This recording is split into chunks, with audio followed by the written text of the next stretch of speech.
microtubules are there, and they look like just the kind of thing that could well be supporting the kind of level of quantum mechanics up to a level where you could expect the quantum state to sort of collapse. That's the terminology people use in quantum mechanics. And microtubules, they are inside brain neurons? They are indeed. And this is a recent discovery, fairly no, recent? No, it's been going on. They're actually in lots of cells, you see. People often complain, they're in your liver too, not just your brain, so why isn't your liver conscious and all that? But this has to do with the organization of them and the nature of them, the particular kind of microtubules, how they're arranged, which is different in the brain. How does it vary in the brain compared to other cells?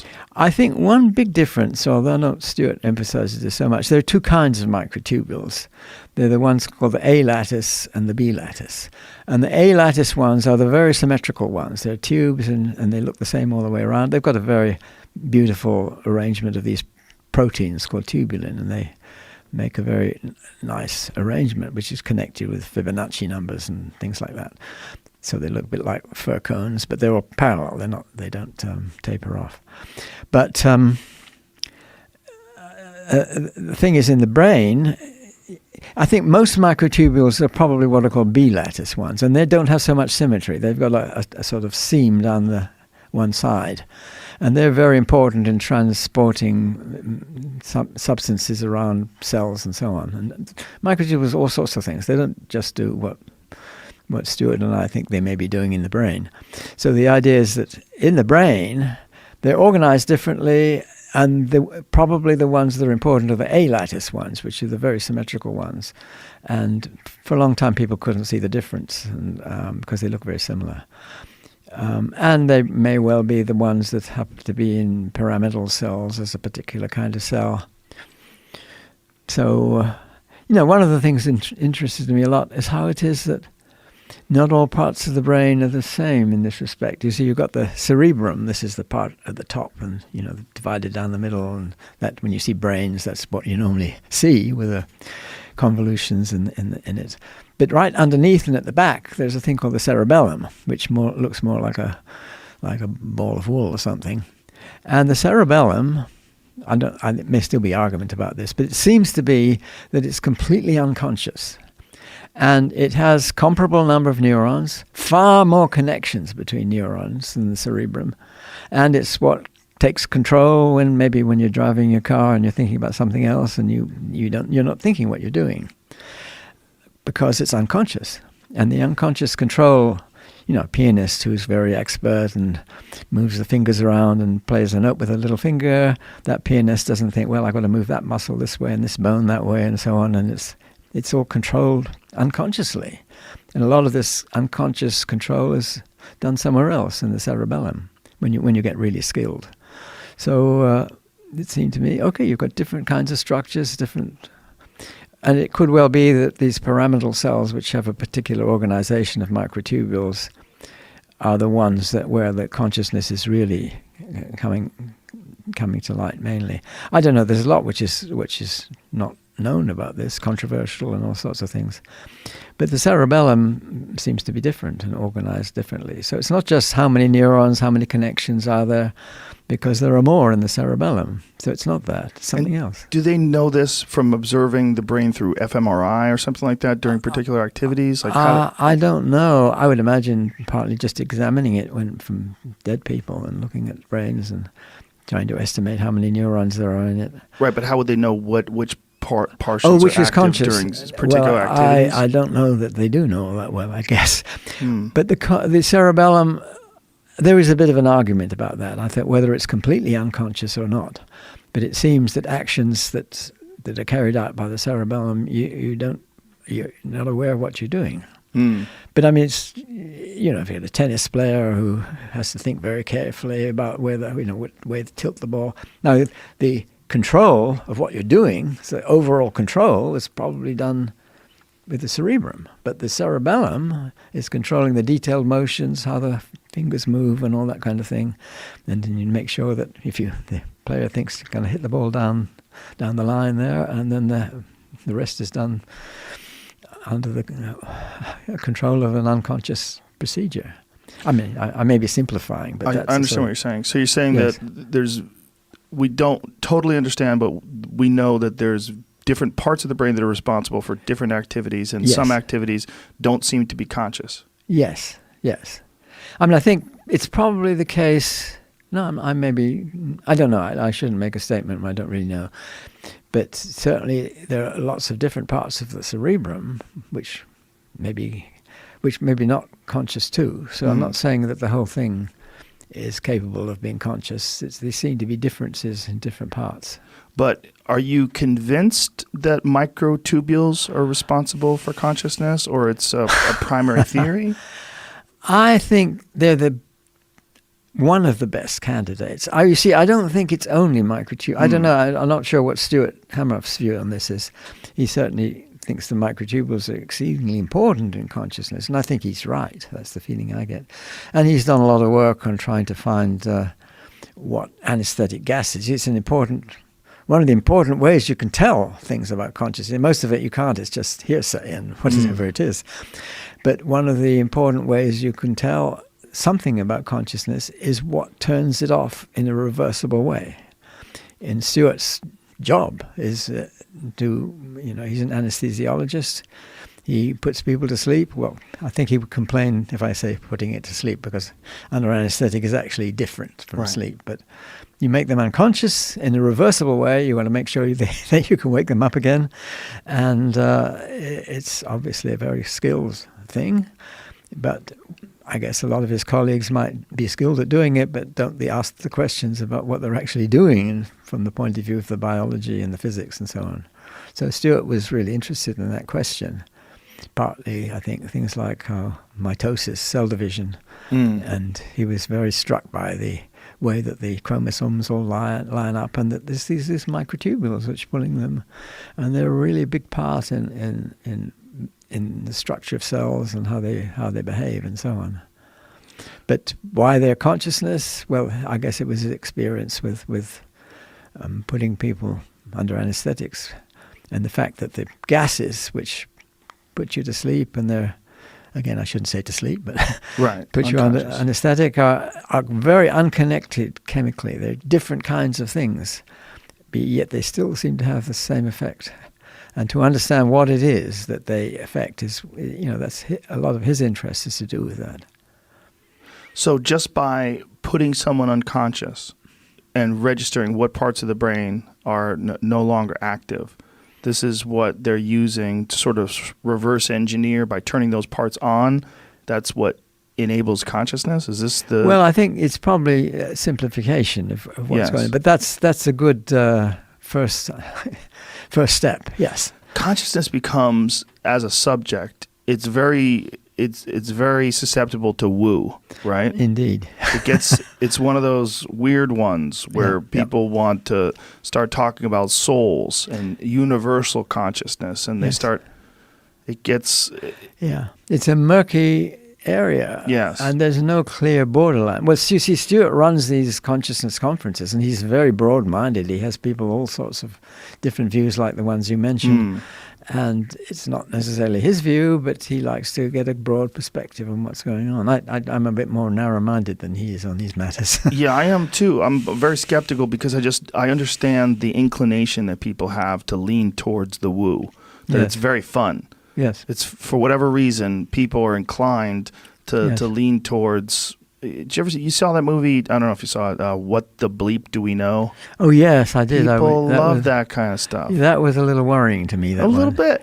yes, indeed. No, that did worry me. Yeah. Yeah. Well, it's just it was written. The movie was made by a cult leader. Yeah. And it gets a little squirrely, right? You're absolutely right. And I was distinctly worried by that movie. I'm sure you were. Yes, a lot of people that I know that were like yourself were worried. Yeah. But this is something that everyone contemplates. Like, what makes you conscious? Yes. What is the soul? Is it a real thing? What is your consciousness? Is it simply just your own biology trying to calculate your environment and looking out for its best interests and trying to procreate and move forward with the genes that it has? Or is it something almost mystical? Or far more complicated, maybe even. Instead of the word mystical might be tainted, maybe something far more complex than we're currently able to understand. I think to some extent I would agree it is, because it's certainly different. I mean, to have some internal perception of the external world and being able to think abstractly and all these things, it's surely different from the way a baseball runs through the air and what makes it spin. And different than every other conscious animal. I'm not so sure about that. No? I think the difference isn't that big. Really? I mean, okay, we use language to a degree. I mean, some animals use language to some kind of degree. There's a huge difference in degree. I'd agree with that. But whether it's a difference in kind, I'm not at all sure. You watch these nature movies, and I remember seeing one about elephants, and this was about how the elephants were. They're always led by a female elephant, and that's not relevant to the story. But they were trying to go from A to B. I don't remember what it was, and there was a whole herd of them. They would be doing that. But then at a certain point, they made a detour, and they went off to a place where the leader of the elephant herd, her sister, had died, and the bones and the tusks, I suppose, were there. The bones, anyway, were there, and the elephants picked them up, handed them around, and seemed to caress them and move them around, and then they went back to join to the route that they were at before. Now, what does that tell us? There's something going on which is not just some machine behaving like a robot. There's some feelings there that we can appreciate. I mean, another one I remember was one with these African hunting dogs, and the dogs. You see, there was a route where some antelopes would tend to go, and they had to go across the river. And when they got to the point where they crossed the river, they might slow down and make their way to get across. Now, these hunting dogs, you could see them. I think it was taken from the air, and they would go along towards this place where the river was, and then they would break into two. So half of them would go one way towards and they would hide just where the river starts. And the other half would go and chase the antelopes. They'd go and bark and make an awful noise, chase them right there. And then the other ones would pounce on them. I mean, there's something there which is, they've been working it out between themselves, how to do it. Yes. Communication of some kind. Yes. And I think there's what you call understanding, okay, at a more primitive level than in human understanding, but nevertheless, there's no sort of clean dividing line in my view. It's pretty continuous. Yeah, and this exists in wolves as well. So very, very similar behavior. And they do seem to have not just verbal but nonverbal communication. They seem to have some understanding of what the task is and what their roles are in the task. And even though there's not as many variables maybe as human life, there definitely seems to be a conscious awareness of, first of all, their position in the hierarchy of the tribe, of the pack, rather, but also what their objective is. This is not a selfish objective; it's a group objective, and they operate as a group, and they do move like those African dogs that you were talking about. Mm-hmm. Yeah, no, it's fascinating all that. Yeah, and there's a lot of indication that, certainly chimps and elephants and things and dolphins, we know about them, but I imagine it goes quite far down, I should think. How much have you studied octopi? They're fascinating, aren't they? Yes. No, I haven't. There's a new book about them, which I haven't got the chance to read yet. I want to read it. I think they're highly intelligent. Yes. Yeah, I've only been really paying attention to them for a few years. I have a good friend. My friend Remy Warren was doing a television show called Apex Predator, where he studied the way different animals hunted. And he started studying the way octopus and cuttlefish and all these different different octopi and the way they could adapt to their environment by changing their actual not just the look but the texture of their skin instantaneously. And how this is not really understood, not only how they do it, but how they know what's below them, what they're copying. Yes. That they somehow or another can figure out how to blend in almost perfectly with their environment. It's amazing, isn't it? Yes. They also can open jars and they can climb out of tanks. There was one guy had a camera on his tank because he had two tanks, and one of them had very expensive tropical fish and the other one had his octopus. And he was trying to figure out what was happening to his expensive tropical fish, so he put a camera on it. and the octopus was climbing out of the tank, walking across the ground, climbing into the other tank, killing one of the fish, eating it, and then going back into his tank. Yes. Yeah, that's heavy. Indeed. Well, there's one I saw about I think I heard the description, or I read it. I think I read it about there were some experiments on testing the intelligence of octopuses, and they had a little thing that it had to pull a chain and then open a door and get food out. And this octopus was thinking, I'm getting fed up with this thing. And so it yanked the chain, and it came right off. And then it rose to the top and started squirting all the people in their white coats. So I thought that was pretty good. There's something else going on than just... There is something going on. Absolutely. Now, if you weren't pressed to figure this out in some sort of a paper that you had to display in front of scientists, if you were like, you're trying to figure out, like, what do you think it is? Like, what do you think consciousness is? Well, you see, I mean, it's going too far to think, I know what the answer is or anything like that. Of course. I just think that this issue of having some kind of quantum state which preserves itself up to a certain level, and the microtubules at least suggested something where you could isolate them from the outside, and the symmetry of these things is important. And there are other structures. I suspect it's not just microtubules. I suspect there are these things called clathrins. These are molecules which inhabit the synapses. And the thing about these ones is that they're incredibly symmetrical. They're like a soccer ball. You have these pentagons and hexagons, and at each vertex you've got a protein. It's called a triskelion, and they join themselves along the edges of the pattern of the soccer ball. Okay, but it's just a substance. I mean, it's made of these proteins. And what are they doing hanging around in the synapses?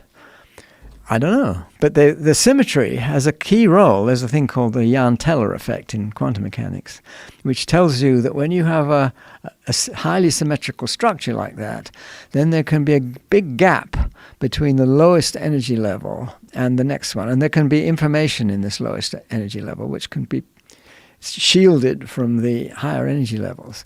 So this is a sort of suggestion that some kind of quantum phenomenon is going on in a serious way. And there's a lot to understand there. I mean, synapses themselves are kind of strange things. You might think, if you were going to build a brain, why don't you just solder the wires together at the connections, you see? What are you doing having this thing with all the chemicals transferring this information from one side to the other? I don't know, but it's something very needed by the system, and it's all tied up with these clathrins there and cytoskeleton structures, which microtubules are one of the main constituents. So you see, I don't know. There's a lot to learn, I'm sure. So it seems like there's a bunch of different factors. There's the biological understanding of the brain itself, and then there's the understanding of the actual nature of cells and of reality itself, this is being more illuminated by science with every new discovery, and we're getting a better understanding, deeper and deeper, as to the very nature of matter and of these structures themselves. I think it is getting deep into the way the physical world operates and things that we don't understand about it just yet. Yes. I mean, the biology is one side of it. And coming as an outsider, I get struck by certain things. I mean, quite familiar with the fact that the right side of the cerebrum controls the left hand, and the left hand the right hand. Mm-hmm. But then you look at this, and it's not just that. What about the soles of your feet, right at the top? What about your eyes, the signals right at the back? Mm. You'd think this is the most ridiculous construction. You've gone to the worst possible place. Yes. There must be a reason. And the cerebellum is different. Because cerebellum, it's the left side controls the left side, and the right side the right side. So there's something going on which involves these signals having to cross each other or whatever it is. I don't know. Well, we'd like to think that there's a reason, but then we look at other biological life forms and they look kind of preposterous, like a platypus, for instance. You look at that and you go, what is that? Is that an experiment? Is that a prototype that just ran wild? Goodness knows. Yeah, well, I guess you've got to think of it in terms of natural selection of some sort. Yes. I guess the circumstances there, I don't know. Yeah. In Australia, wherever you find it must be specific. Well, I guess a lot of that was because they were isolated from the rest of the. So you get sort of strange animals in Australia and in New Zealand where a lot of isolation from the rest of the evolution. So they did their own thing there. Yeah, marsupials. Yes. Yeah. Just intriguing, isn't it? Well, the phrase quantum is another one that's fraught with woo. Indeed. Right? And some people, like Deepak Chopra and the like, they love to use that word because as soon as you use that word, you can kind of get away with almost anything afterwards. That's right. Yes, I have to say quantum mechanics is a strange thing, and I sort of blame it for certain things. I don't want to be unfair here. I'm not saying when I say I blame it, it gives some people the impression, okay, the fact your theory doesn't make any sense, there's nothing against it. You can say crazy things. Quantum mechanics is crazy, so why don't you accept some other crazy theory? Of course, quantum mechanics has the virtue that it does agree with an awful lot of experiments and gives you huge insights into things that one didn't have before. So just the fact that it's crazy isn't enough to to make it something you should study seriously. Well, it's very, very difficult to understand, even for people who study it. Yes, indeed. So for someone like myself, I'm trying to pay attention to this without devoting my entire life to it. Yeah. And it becomes a big problem because there's...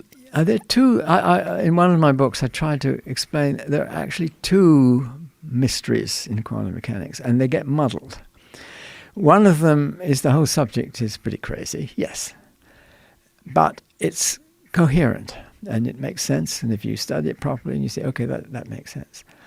And this includes things like non-local effects, where you can have two things now even thousands of kilometers apart, and you can see these quantum entanglement effects. So they're still, in some sense, connected with each other, even though they're that far apart, which is pretty amazing. That's baffling. That's baffling, but that's part of the comprehensible part of quantum mechanics. It's muddied up because there's the other part, which has to do with this collapse of the wave function. And standard quantum mechanics really doesn't make sense. But people get them muddled, in my view. You think because this doesn't make sense and that doesn't make, well, it's all a bit crazy, and so anything crazy is up for grabs. But it seems to me that quantum mechanics, the things which are crazy and they do hang together and the theory works and you understand that, that's fine. But the things which involve the collapse of the wave function, that's not fine because we don't have the right theory yet. That's why. It doesn't make logical sense because it's not the right theory yet. That's my view. I mean, I'm a minority in saying this. Most people who study the foundations of quantum mechanics say, well, we haven't got the right interpretation yet. We have to think what it means and so on. They don't think, well, maybe it's not quite right. Maybe there's something, when these effects get big enough, something else comes in and we need a new insight, a new theory. So that's what I think. Now, in something like superposition, where something can be both still and in motion at the same time, as soon as you say that to the common person like myself, my brain glazes over and my eyebrows raise up and I go, okay, what is... And then you're talking about entanglement, things hundreds of thousands of kilometers apart that are somehow or another interacting with each other in a way that we don't totally understand, or we don't have a theory that absolutely explains in a concrete way. Well, it does as long as you don't get to the measurement issue. The measurement. The entanglement part is pretty well understood. But the measurement is the measurement part is not. You see, the puzzles about the entanglement is when you come to the measurement. You make a measurement over here and a measurement over there, and they can be, well, now 1,000 kilometers apart. Right. The record was only 143 or something a little while ago. Wow. But it's a long time, a long distance.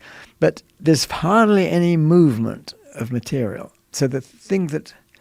See, in the scheme I have, which involves the collapse of the wave function, involves a certain amount of displacement of mass. Now, if it's just photons, that's light, and these experiments tend to be just light, then there's no mass displacement in the state. And so, sure, what quantum mechanics says is fine by me. Okay, it's hard to get your mind around, and I certainly agree with that. But it's logical. What's not logical comes apart about when you worry about the measurement issue and the collapse of the wave function, and poor old Schrodinger was very upset by this, quite right. Yes. Now, when you discuss consciousness and the mystery of consciousness, and then you take into account some of these characteristics that are being displayed in the quantum world? Do you think that perhaps some of them are interchangeable or similar to consciousness itself, that there is some sort of a connection that human beings share and some strange, unique, and not understood way yet? I think one has to be careful about these things, and sometimes do. Well, even Niels Bohr, who is one of the founders of these ideas, and sort of he tried to make a philosophy out of quantum mechanics and complementarity and so on. I think that's going a bit far. I don't really see. Because there's no evidence for it as of yet. I don't think so. I think it's a bit misleading. You can see analogies between things, but I don't see for myself that it should be taken much further than that. But maybe there's more there. But you're open to the possibility should new information be. Yeah. I mean, if it comes to things like when people talk about entanglements and things, quantum states can spread to long distances. Does that mean that human beings' minds can stretch to long distances and so on? So these people will raise questions like that. I don't think so myself. I think that's pretty far-fetched. But you might worry, well, okay, could it be that there is some quantum state which is shared between different individuals? It's hard to see that could be unless they were, if they were identical twins, I suppose they were once one cell at one time. But you'd have to preserve that information all the way through, and I just don't see how that could happen. So I'm not a fan of trying to use quantum ideas sort of directly in, say, human behavior or something. I think those analogies are pretty far-fetched, partly because the sort of mathematics you use in quantum mechanics is very specific to quantum mechanics and doesn't really apply to macroscopic behavior as far as I can see. Is this something that is that you're asked about most often? You mean in my research altogether, or just amongst common people like myself? It's certainly one of them. But you see, it's slightly misleading when you're thinking about what my interests are, because I had this, as I say, I explained more or less the history of my ideas there, and I did write a book, or at least another one after that too. In fact, I guess I've written 3 books about that, although one was taken down lectures and so on. But it's not what I do mainly. Right. My main research is on cosmology. There's this area called twistor theory. I won't necessarily go into that, but it's meant to be foundational foundational physics, not necessarily, but general relativity. I mean, I guess the work I did originally was people paid attention to is in general relativity and black holes, what a black hole is, why we have the idea that they're there at all, that sort of thing. I worked on that at one point.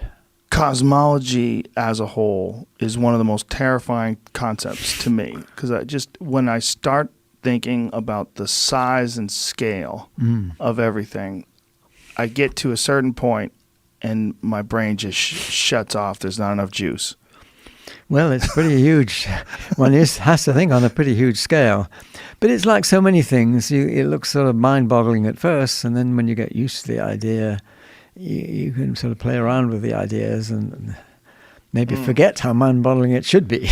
I was watching a documentary on supermassive black holes, and they were discussing how the size of this was, I don't know if this is still a current theory. This documentary was a few years old, but they were saying that there's a supermassive black hole inside of every galaxy that's 1/2 of the mass of the entire galaxy, and that one of the theories was that inside these supermassive black holes could be an entirely different universe with hundreds of billions of galaxies, each with their own black holes, and then it's infinite.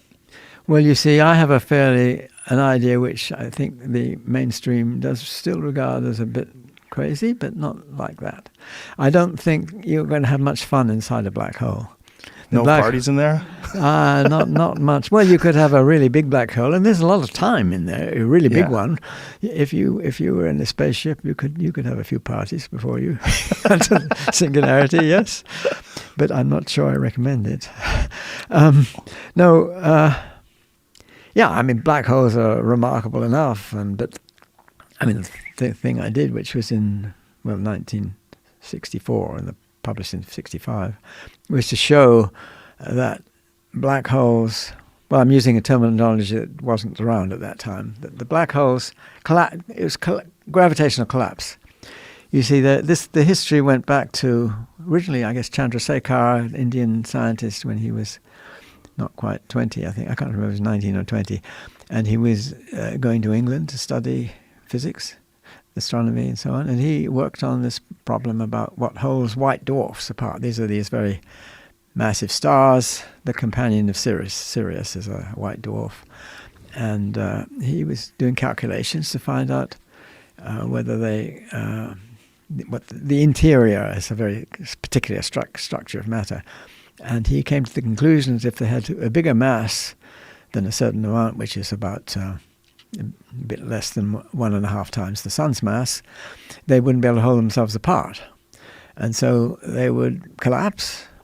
And he didn't speculate on what had happened. He just won his less... There was some very modest comment he made. Is one, we are left speculating on possibilities or something. But then that was in the 1930s, I guess, around about 1930. And much later, just before the war, Second World War, 1930, not well, say a bit later, I guess, 1939, there was a paper by Oppenheimer of atomic bomb fame, and Schneider, which is a student of his, Hartland Schneider, and they produced a model which was a solution of the Einstein equations, which describes a cloud of dust which collapses and becomes what we now call a black hole. So this was the first clear picture of collapse to a black hole.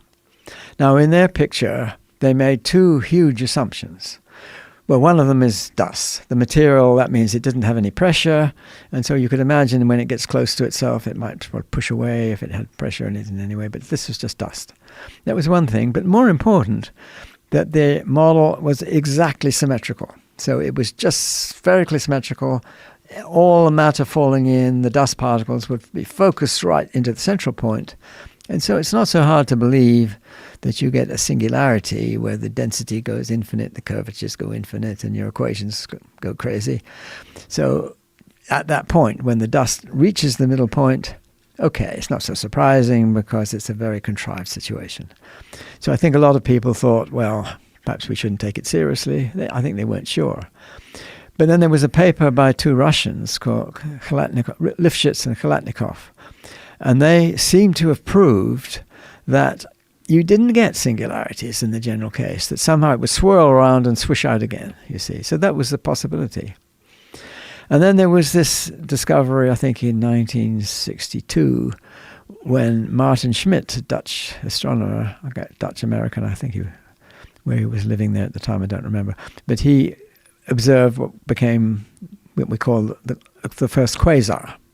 So this was an object which was irradiating an awful amount of energy, far more than an entire galaxy, but it seemed to be a very small thing. It couldn't be much bigger than the size of the solar system, if even that big, because variations in brightness indicated that the speed of light the size of it had to be comparable with the speed at which the variations in brightness came about. So it seemed to be an object that was enormously energetic, producing more energy than the whole galaxy, and varying with such a degree that it must be fairly small. And this raised the question of whether it was small enough to be what we now call a black hole. In other words, there's a thing called the Schwarzschild radius. Schwarzschild was the man who first discovered the solutions of Einstein's equations, which described this spherical body. But he didn't extrapolate it inwards to what's called this horizon. We call it a horizon now. It used to be called the Schwarzschild singularity. And people began to realize that it wasn't really a singularity. It's more something you could imagine falling through. I guess it was Lemaitre who first made that clear. But not many people paid attention. But that was the idea of the black hole. And it looked then as that these quasars could be having some black hole in the middle of them.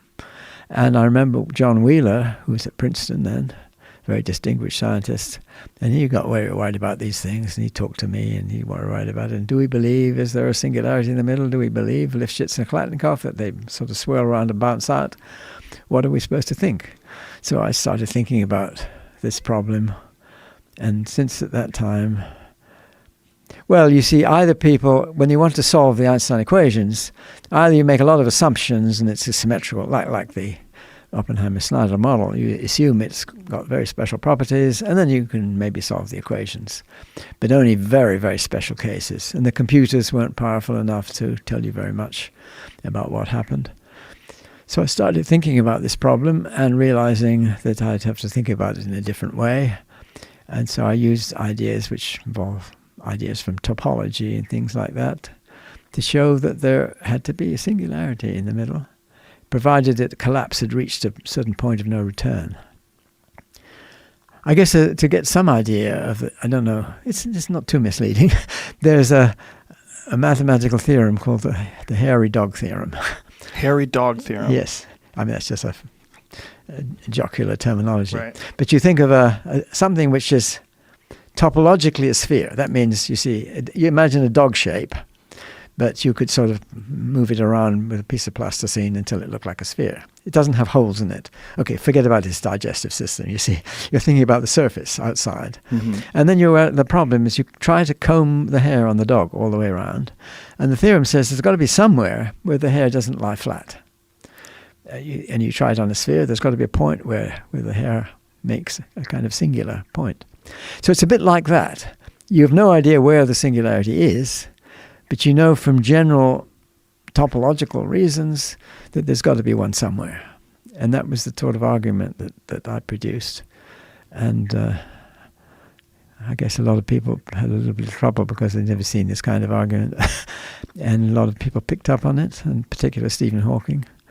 And it became, for a while, many people working on it. I guess it's not so popular now because probably we've run out of theorems. The idea of a singularity, is when you see something like a quasar or the center of a galaxy, mm-hmm. And we're talking about a black hole. When you say a singularity, what exactly do you mean by that? Well, the normal expectation is that you have a place, like in the middle of the Oppenheimer-Snyder dust cloud, a point there where the density becomes infinite. And so the curvature of space-time becomes infinite. So you have a place where the equations run away and they go to infinity, and you say, well, something's gone wrong. But maybe initially it was in these very symmetrical cases. But what you could show by these indirect arguments that somewhere something's got to go wrong. You can't continue the equations of Einstein and they got stuck. Right. To the place where they go infinite, or what in detail happens, the theorems don't tell you. They just say that something goes wrong, and that's what we call a singularity. And if a black hole is larger or smaller, the singularity remains constant? It remains in there. It remains in there, but it's not measurable in terms of its actual size? I don't know whether you can measure its size very well, because its size, that's an intriguing question. You might say the size has gone to zero, right. But it could be quite complicated and irregular, not like the original Oppenheimer-Snyder one, which is all just even then a point is the wrong point of view, but let's not go into that. No, there is something about the structure of these things you can say. They're not all the same, no. Then the singularities are not all the same, but the black holes are not all the same. They're not all the same, but there's one of the strange things about black holes is that if you let them settle down, they're not all the same to begin with, but there are not many different things they can settle into. They can have rotation, they can have a certain mass, and the mass translates into the size of the diameter of the hole, and you've also got rotation, so they can rotate. And these are, Schwarzschild found the non-rotating ones, and it was Roy Kerr, an Australian, who first produced the solution for a rotating black hole. Rotating? Yes, a rotating one. But then you see the remarkable thing is that's what they settle down to. So there are good theorems which tell you that a general black hole, which is very complicated, fairly rapidly will settle down and become one of these Kerr solutions, the rotating black hole. I remember when I first saw that documentary, and I saw when they were discussing the shape of these galaxies, and that the center of it had this supermassive black hole that was slowly devouring the galaxy. Yeah. I mean, it is an unbelievably beautiful yet simultaneously terrifying idea. Is that there's this infinite power in the center of infinite mass that's absorbing slowly but surely everything around it. Yes, well, it's not infinite mass. The mass is quite well defined, and it's not infinite. But it's a good question. I mean, if you wait forever, how much of the mass actually gets swallowed by the black hole? You see, I think the picture is to think not just of one galaxy, but a cluster. You see, our galaxy has this 4 million solar mass black hole, and we are on a collision course with the Andromeda galaxy. And I don't know how long, but some time in the future. Yes, the black holes will probably spiral into each other, and there'll be one big one. So it's definable mass, but in infinite density, and that this point, where they were speculating that this could possibly, in the center of these supermassive black holes, if you could go through that, there would be another universe. Well, is you that see, just that's total a nice speculation? It's a nice romantic thought. It's more woo. Is it more woo? I'm afraid so. Sounds so good, though. Yes, I know. Well, it's a shame for science fiction because it makes a nice it's interesting story. that we try to make things more complicated than they are because they're so complicated as it is. It's like dark matter, for instance. It boggles the mind that we don't really totally understand, 90+%? Well, that's a good question. Yeah, what is that stuff? Well, you want me to tell you my theory here? Yes, please. Well, you see, it's part of a story which, I don't know, about 15 years ago, I must have, years are passing by, I can't remember how long ago now. So I had this idea. You see, the universe as a whole is expanding. Now,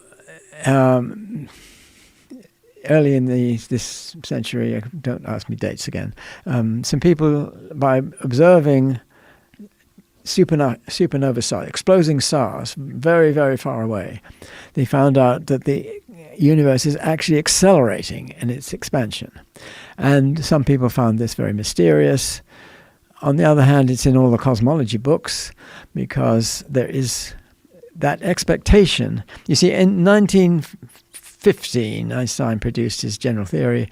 In 1917, he introduced what's called the cosmological constant.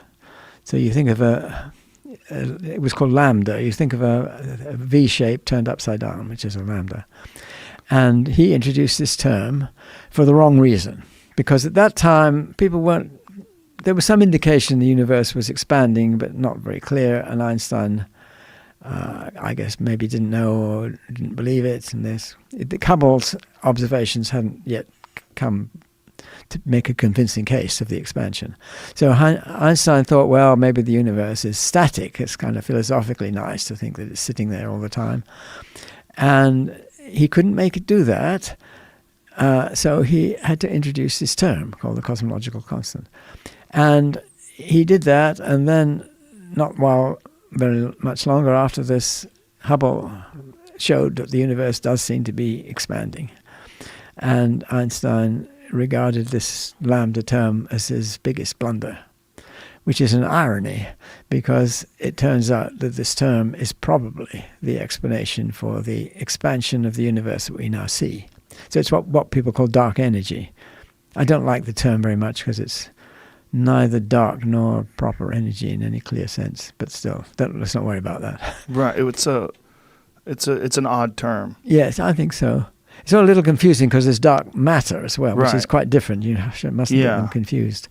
But the dark energy, as it's called, or the cosmological constant, which, as far as we can tell, is completely consistent with the observations. It's a positive number, very small, but seems to be producing this expansion. And I'm quite happy with that viewpoint because it leads to a picture which I've been trying to plug for a while now. Maybe up to 15 years, I can't remember. The idea, it's hard to explain, but let me try. It came about because I was worrying about the remote future. And I was thinking, okay, when these black holes are around, they swallowed up all the stars and they're just sitting around. And what's the most next exciting thing happening? Well, the Hawking evaporation. They're going to radiate away. Stephen Hawking showed that black holes had this temperature, extremely cold. I mean, these enormous ones are absurdly cold, much colder than anything made on the Earth. And but when the universe expands and expands and expands, it gets colder than the black holes. And so those black holes become the hottest things around, and so they radiate away very, very slowly, this Hawking radiation. And that carries energy, and so they shrink, and they shrink, and they shrink. And finally, they disappear with a pop. When I say pop, it's probably a pretty big explosion, but not that big from the cosmological, astrophysical scale. So they disappear. Well, it may have been pretty boring when you're sitting around waiting for the black hole to go pop, but afterwards, that's really boring. So this was the picture I thought of, being rather depressed by it, thinking that's the fate. You see, the fate of all the interesting things happening, ultimate fate, is this unbelievably boring final state. Okay, this is an emotional argument, but give me a bit of leeway. Okay. So I began to think, well, it's not going to be us who are going to be bored, because we're not going to be around. But the main things that will be around will be photons. And it's pretty hard to bore a photon for two very good reasons. One is it probably doesn't have conscious experiences, now that's sure. So, but the other is more the science point, that they don't measure time, because a photon has no mass. It travels at the speed of light. And the way relativity works, it means that clocks stop, if you like. So if it had experiences, the moment of its creation would be one moment, and the next moment would be infinity. And so they just zip out to infinity without noticing a thing. Now, you see, I'd been doing work on this kind of thing, thinking more about gravitational radiation and how you measure its energy and things like that. And it was a very useful picture to squash down infinity. A useful thing to think about here, if you've seen these pictures by the Dutch artist M.C. Escher.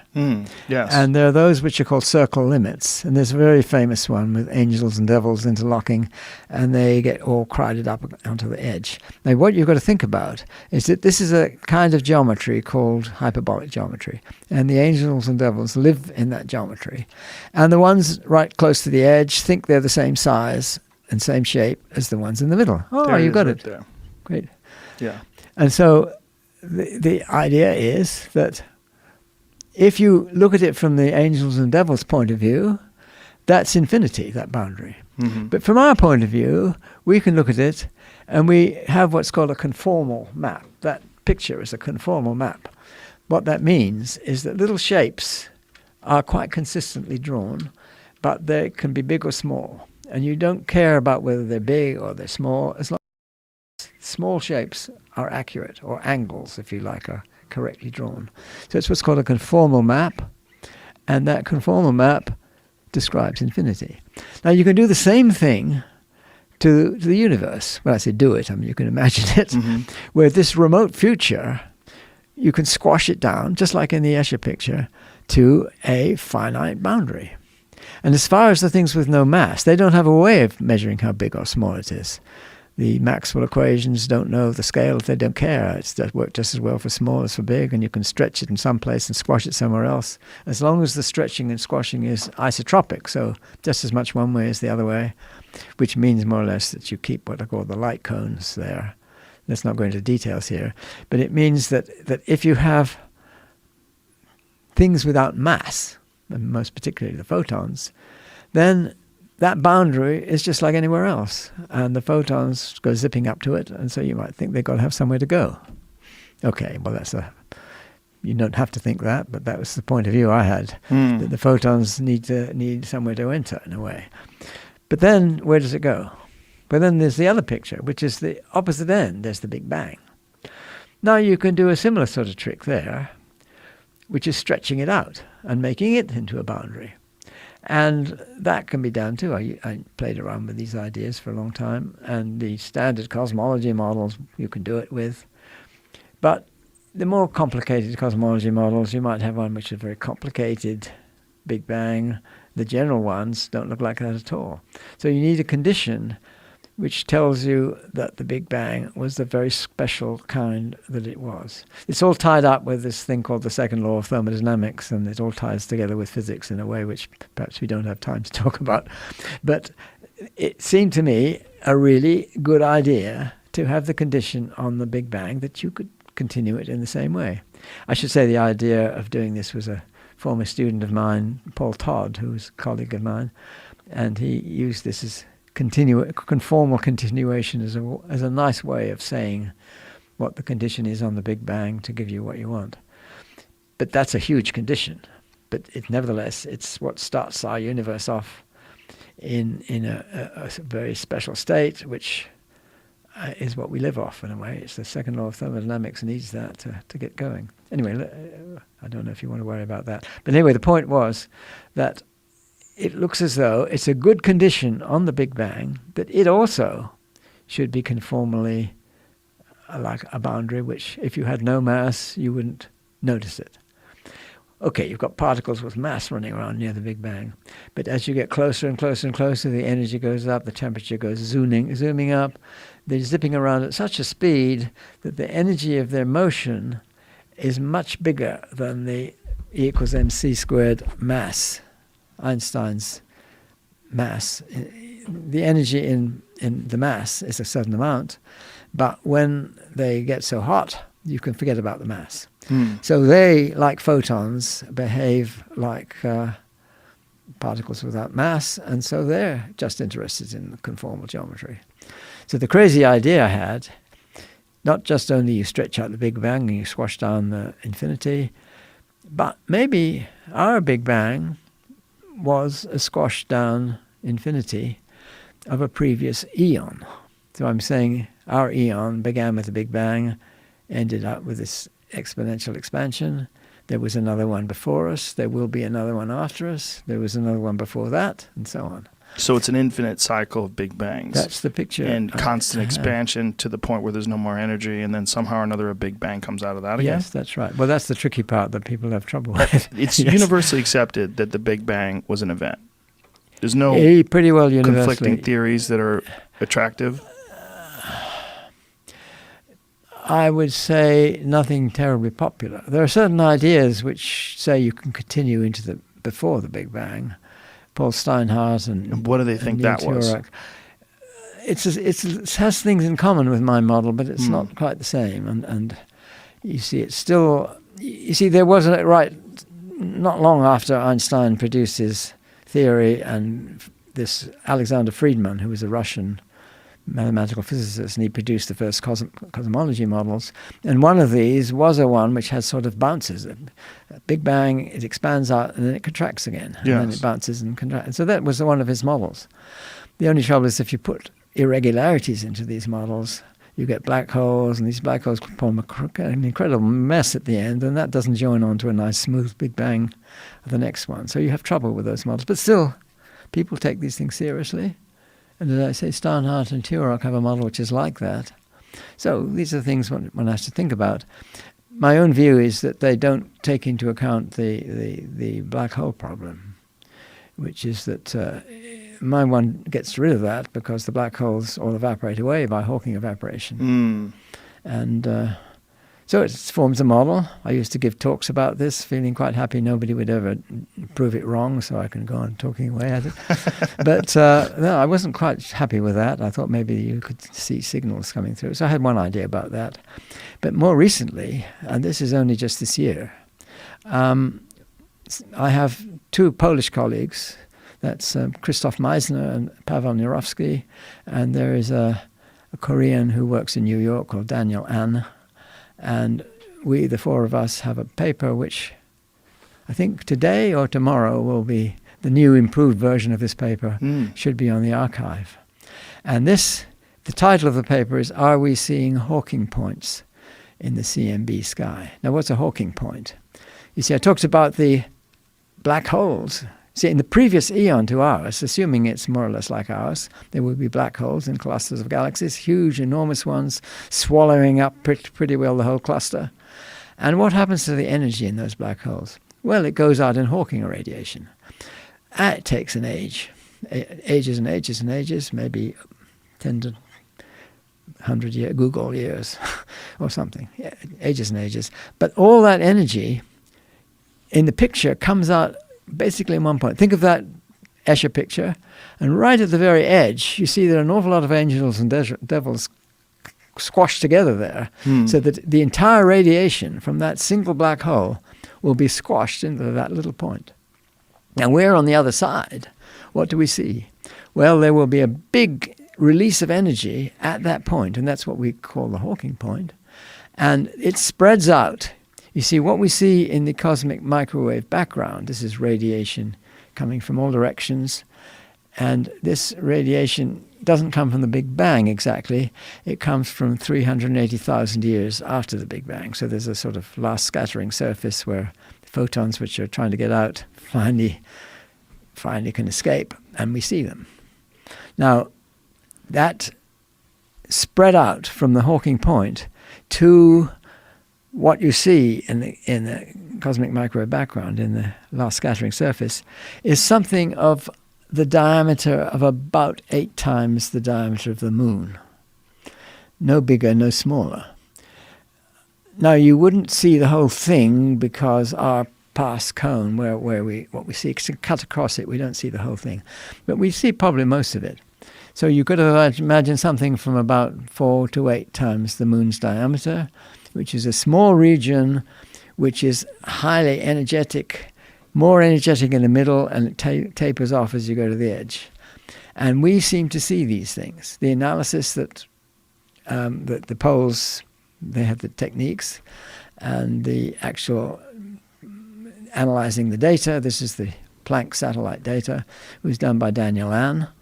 And then we look at the data and we seem to see an effect, which, see, what you do is we've got only one universe, that's what they complain about, so how do you know if something's real or not? Well, you make zillions of fake universes and you compare this with them. There's a lot of technique about how you do this. But Daniel first did 1,000 of these fakes, and they were sort of 2 sizes of these. You look at these rings to see whether the temperature goes out from the outside to the middle. And there were 2 sizes, both within this size that I say, about 4 degrees across the sky. And there was no evidence of them at all in the simulations. So this is a real effect. Okay, then people were skeptical of this for one reason or another. So Daniel did another, 10,000 altogether. And occasionally there are 1 or 2 which do, 2 or 3 to be precise, where you see this effect in the simulations. But if you work out the probability that this is a real effect, you come up with a confidence level of 99.98% that this is a real effect. So we're waiting to see what people say about this. What are your thoughts on multiverses? Well, you see, this is different because this is what's sequential. Yeah. So I don't call it a multiverse. They each influence the next one, and so they're not independent worlds. Right, but the possibility of independent. Yeah. Well, you see, there are 2 reasons for believing in multiverses. One of them is the quantum reason, that maybe where you have the Schrodinger's dead cat and the live cat, they're in different worlds and they're separate universes. I don't believe that argument. I don't think that's the right way to look at quantum mechanics, but many people do. And that suggests that you might have these multiple universes in some sense. What's unattractive about that to you? It doesn't explain what we see. So you want a theory which explains the world we see. And the world we see, you get collapse. The state does. And to explain that, well, it's only because we've drifted off into some world and another version of ourselves has drifted into another one, and some see one and the others see the other, and they're all in superposition. It doesn't explain why you see one world. It just has this kind of coherence. I mean, lots of people try, and there are many attempts at this sort of thing. It's quite a widely held view.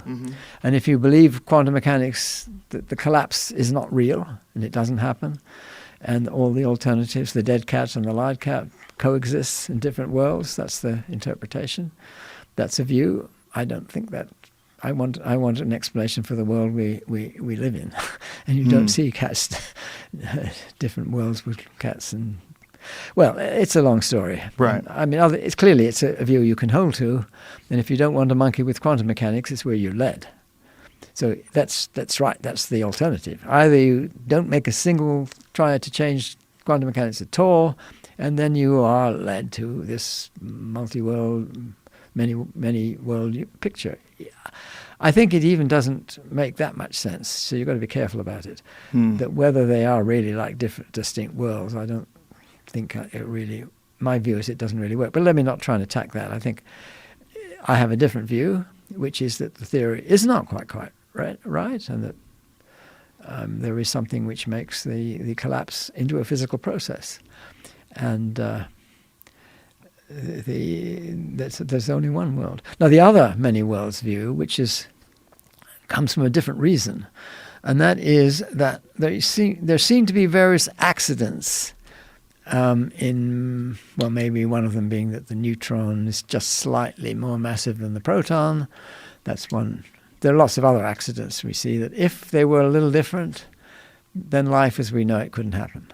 And so how do you explain this? Well, some people say, well, all these universes with different values of these constants all coexist. It's just we only see the one that we're in because the numbers come out right for us. So that's what's called an anthropic argument. Okay, I can see the argument. I don't like it much. It's sort of, I think we need a better explanation for why the numbers are what we see and so on. But that one makes more sense to me than the other one. So I think one maybe has to take that seriously. But it's certainly not the view I'm presenting here with this picture. It's, for someone like me, it's so interesting to know that there's still a considerable amount of speculation. Yes. Oh, yeah.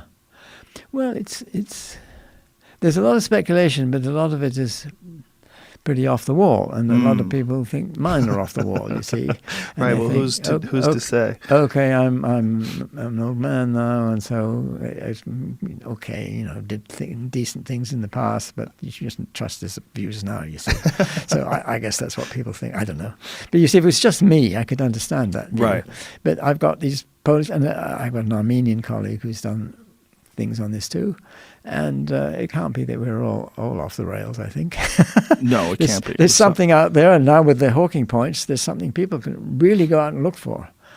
And if they don't see them, there's something funny going on somewhere. If they do see them, there's something else going funny on, which they'll have to think of another explanation. Unless it's my explanation, they'll have to think of a different view from the current inflation view, which is in real trouble with these observations as far as I can see. Do you anticipate in any foreseeable time in the future a better understanding of dark matter and dark energy, or perhaps a better definition of what those things are? Yeah. We see, I think my own current view is that dark energy, as it's called, is the cosmological constant. Now, that's not an explanation, if you like, because why is it got the value it has? Why is it there at all? And there are certainly questions about that, which I agree with. Dark matter, I didn't go into this, but in this scheme of mine, it has to be there. When I say it, I mean that if you want the equations to make sense, which cross over from our remote future to the Big Bang of the next eon, you have to have a creation of a dominant new material, which is scalar. As I said, it doesn't spin, it's just ordinary particles, and that they only interact gravitationally. And that's what we see. But the theory that I'm putting forward would make these things very massive. They're about what's called the Planck mass. I don't know exactly because there's some freedom in this. Something like the Planck mass, which people describe as the mass of a flea's eye. I don't quite know why they make it but that's about 10 to the minus 5 grams. So you're looking at a 100,000th of a gram. So it's sort of an appreciable size. It's not, it's not like basic particles in physics. It's measurable. It's the sort of measurable thing you could imagine you could get hold of in some way. But that's huge for a fundamental particle. So it's a wild idea from that point of view. But also they should decay. And they should decay into gravitational signals, which maybe could be seen by LIGO, maybe have been seen by LIGO, and thrown in the rubbish bin, because there'd be different types of signals from what people would expect. I wouldn't like to put my money anywhere there, but I'm hoping that these dark matter particles are the ones that come from the theory that I'm putting forward. So that would be another consequence of this particular point of view. And they've observed, correct me if I'm wrong, entire galaxies that they believe that consist of dark matter. Let me see if I remember what it is. There are some galaxies the other way around which don't seem to have any dark matter. It's puzzling. There are other galaxies which have huge amounts. That's probably what you're referring to. Whether they were only dark matter, you'd have trouble seeing them. Right. Because dark matter, after all. It was just a measured thing, yes. right? It may be. I don't know that one. It's quite possible. Yeah, I don't see why not. They just have to have some reason why they clump together in this way. You see, it's quite possible if galaxies collide, then when you see the stars tend to go through, so they'd accompany the dark matter. The dust in the galaxies tends to get stuck and stay where it is. So if two collide, then you'd have a big pile of dust in the middle. But I think the dark matter tends to carry on through with the stars. I don't know. There may be some process which could produce just islands of dark matter. I don't know. When you discuss the cosmos, maybe the single most intriguing possibility to us as human beings is what other intelligent life, if any, is out there. And how interesting is that to you? Because you spend so much time studying the fundamental particles of the universe itself. How interested are you in the possibility of other intelligent life forms? Or have you just like put that out into it's just so ridiculously unlikely or so far away from us that we're probably never going to make contact? Well, you see, it's not so.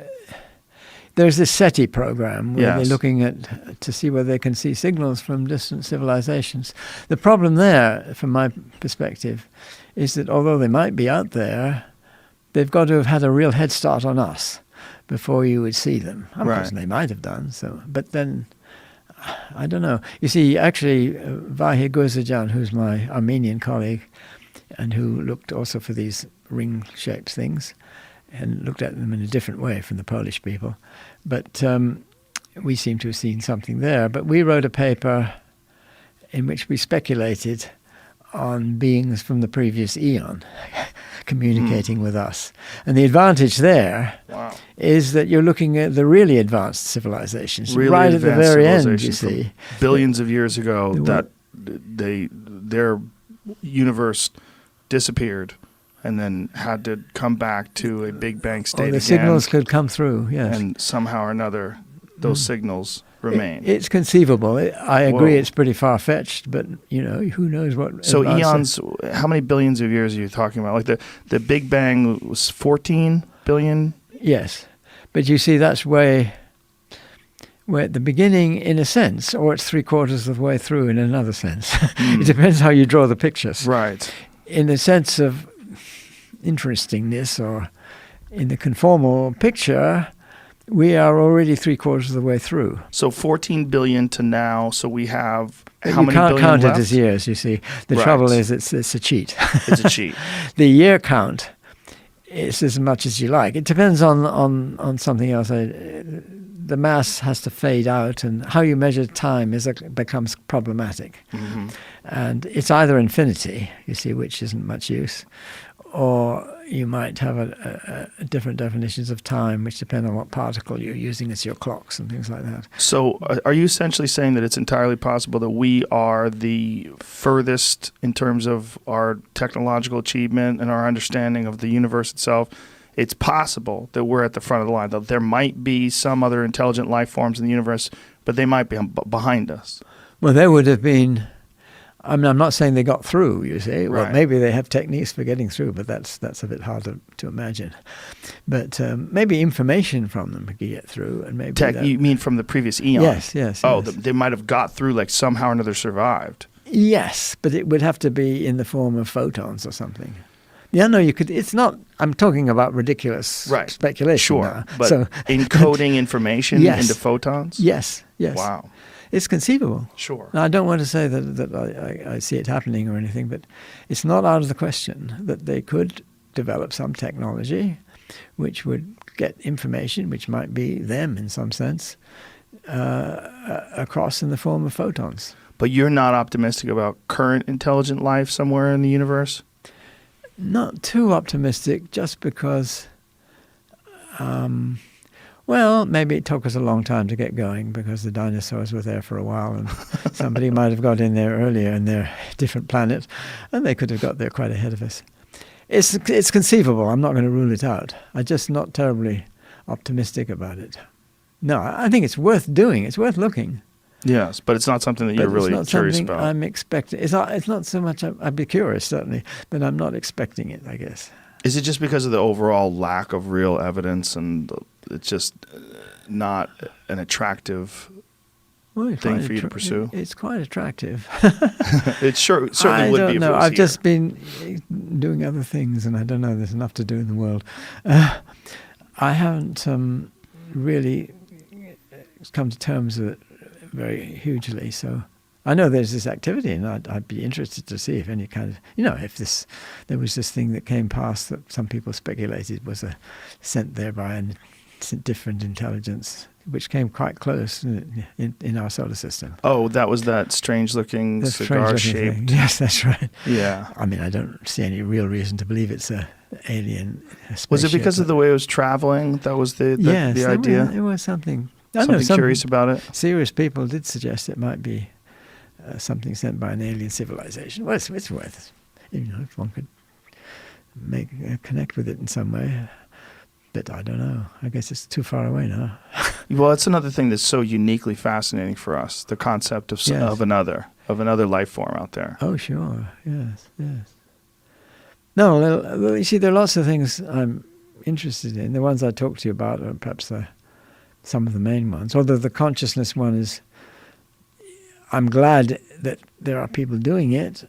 And you see, this is one of the things. There's this institute that's being created using my name, and James Tagg is involved with this, started it. And I was I'm not a bit worried about having my name attached to this thing when I didn't know much about it. But it seems to me a really important thing where you can, which the deliberate purpose of it is to develop ideas which make sense but are not mainstream. And one of these was the consciousness thing. So, Stuart Hameroff is doing it, but it's not a activity that's being taken part, people researching it in detail in other parts of the world. So to have a place which supports that kind of thing is great, and I think that's very good. But when I heard about it first, I thought, well, most of my interests are on the physics side, and not so much in biology, which I'm pretty ignorant about. And there are lots of ideas on that side, not just the cosmology, but ideas in building experiments which might detect the collapse of the wave function. And one idea is to look at Bose-Einstein condensates. See, I have a colleague that's Yvette Fuentes, who I knew about and who had these ideas of how to use Bose-Einstein condensates to detect gravitational waves. And that's also a very, not a mainstream way of looking at it, but a very clever idea. And the Bose-Einstein condensates, because it's so quantum mechanical and they're so cold, they're almost virtually absolute zero. And they can keep external disturbances from causing problems. And you can manipulate them in ways to make them in two places at once. People have done this kind of thing. And so it might well be a good way of testing the Schrödinger cat thing, whether state reduction or the collapse of the wave function is a phenomenon which is of the kind which I hope might be like gravitational effect. And in that case, if it is, then that would be relevant to the consciousness problem. So all these things tie together in various ways. And so the hope was that these things which are, could be supported. And I thought it was important because there's always the danger of such an institute being regarded as flaky because you're doing weird things. Who cares? So the important point from my perspective is that there should be things which can be and either now, immediately tested experimentally or within a few years. So they're things which are really, you can get your hold on, you can get and test them and see whether they're right or not. So this would be a protection against thinking, well, these are just crazy ideas that are being pursued. They have to be ideas which are capable of test and have a reasonable chance of showing evidence in their favor or against, whichever would be interesting and important to know. So, from the outside looking in, to me, it's so fascinating to watch intellectuals, as you said, like yourself, that are bouncing these ideas around that are possible but are not mainstream. Yes. And that it seems to me that it's a precarious sort of tightrope walk. Like, you don't want to say anything ridiculous that's not true. That's but right. You would love to say something that seems to be ridiculous but turns out to be in fact accurate and provable. Yes. And so there's this dance. I absolutely agree. Yes, that's absolutely right. And of course, you've got to play with ideas which are on the sort of edge of what we know. Otherwise, you're stuck with what we know. And these things will simply get channeled down the old routes, and you need to be able to break free of those from time to time, but not in a way which is too crazy to be examined to see whether there is truth in these ideas or not. Because of this inclination that people have to go towards woo or towards crazy ideas, it is important for the skepticism, right? It is important for the scrutiny. Yes. Oh, absolutely. So there's real danger in that ledge. I agree. Well, you see, there's a strange kind of problem, you see, because with these observations, not about the Hawking points, which I was just describing, but the earlier ones about black hole collisions. And my Armenian colleague and I had written a couple of papers on this, and we hadn't got any response at all. And the Polish people, and they'd written papers, 2 of them accepted by respectable journals. And Christoph asked me, what kind of response have you got? And I said, 0. So I asked him, what about you? How about what response you got? 0. So this is kind of spooky, you see. Right. We've got these things out there in the literature, refereed, accepted publications. And instead of people, saying, this is a load of nonsense. Look, it doesn't make any sense for this reason, and this disagrees with this observation, and so on. That was fine. If I see that, I might be unhappy with it, but you've got something to work on. You say, I see what's wrong, something needs modifying here. That doesn't explain properly. That's what's needed. Or, yes, no, you're right. I better abandon this idea. All these things come from criticisms, and to have absolutely no attention whatsoever paid to these papers is something I find spooky. Why do you think there's no attention paid? I don't know. I don't really know. I mean, one of the things is there's so much information and that people don't have time. They've got their own projects and they don't want to pay attention. And they think it looks crazy because it's too much outside the picture of the world that they have. And I think a lot of it's that. And they maybe say, well, look, I'm an old guy now, and maybe I did good things in the past, but maybe I've gone a bit off the rails. But I think that, I've got colleagues. It's not just me. Right. And these respected people who work on these things too. So I don't think that can be a complete explanation. Maybe it's part of it. But well, the sheer volume of papers that are published, it's got to be impossible to keep up with all of them. I think that's a big part of the trouble. Because there are other ideas which to me look crazy, and to other people don't look as crazy as my ideas, you see. So maybe that's why. A lot of them have more attention paid to them than the ones we have. I'm curious to know whether the Hawking points will take off or not. Well, I'm so happy there's people like you doing this kind of work, and then someone condensing it down to an understandable point that someone like me can absorb and just try to get a better picture of this insane reality that we're living in. Yeah, well, it is pretty weird. You're right. It's so weird. Absolutely. And it seems like the more I talk to people like yourself and the more you study this, it doesn't get less weird. It gets more weird. Yes, I think that's right. Well, I don't know. With more information, it seems to be more fantastic. There's certainly a lot of very weird things, but the point about them is that they've got to make sense. Yes. They've got to make mathematical sense. They've got to agree with observational facts. And that rules out a lot of the really weird ones.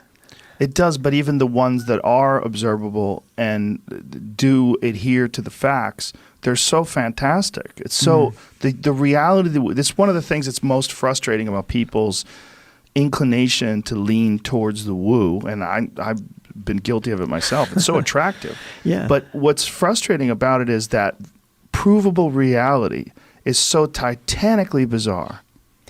That's true. No, I agree. That it's almost like, true. why bother with the woo? The provable reality is... You make a very good point. It's Absolutely. woo in and of itself. You're absolutely right. No, it's very, very strange. And quantum mechanics, in so many ways, is. But you see, you've got to... I think there's a little bit of a danger of separating the things which are... Well, first of all, they could be just wrong. Secondly, there are things which do require quantum mechanics to be changed in some way. And the other ones which are within quantum mechanics are just weird. And that's absolutely true. There are these things which I believe have to be true as much as the dyed-in-the-wool quantum mechanics people who follow the party lines and so on.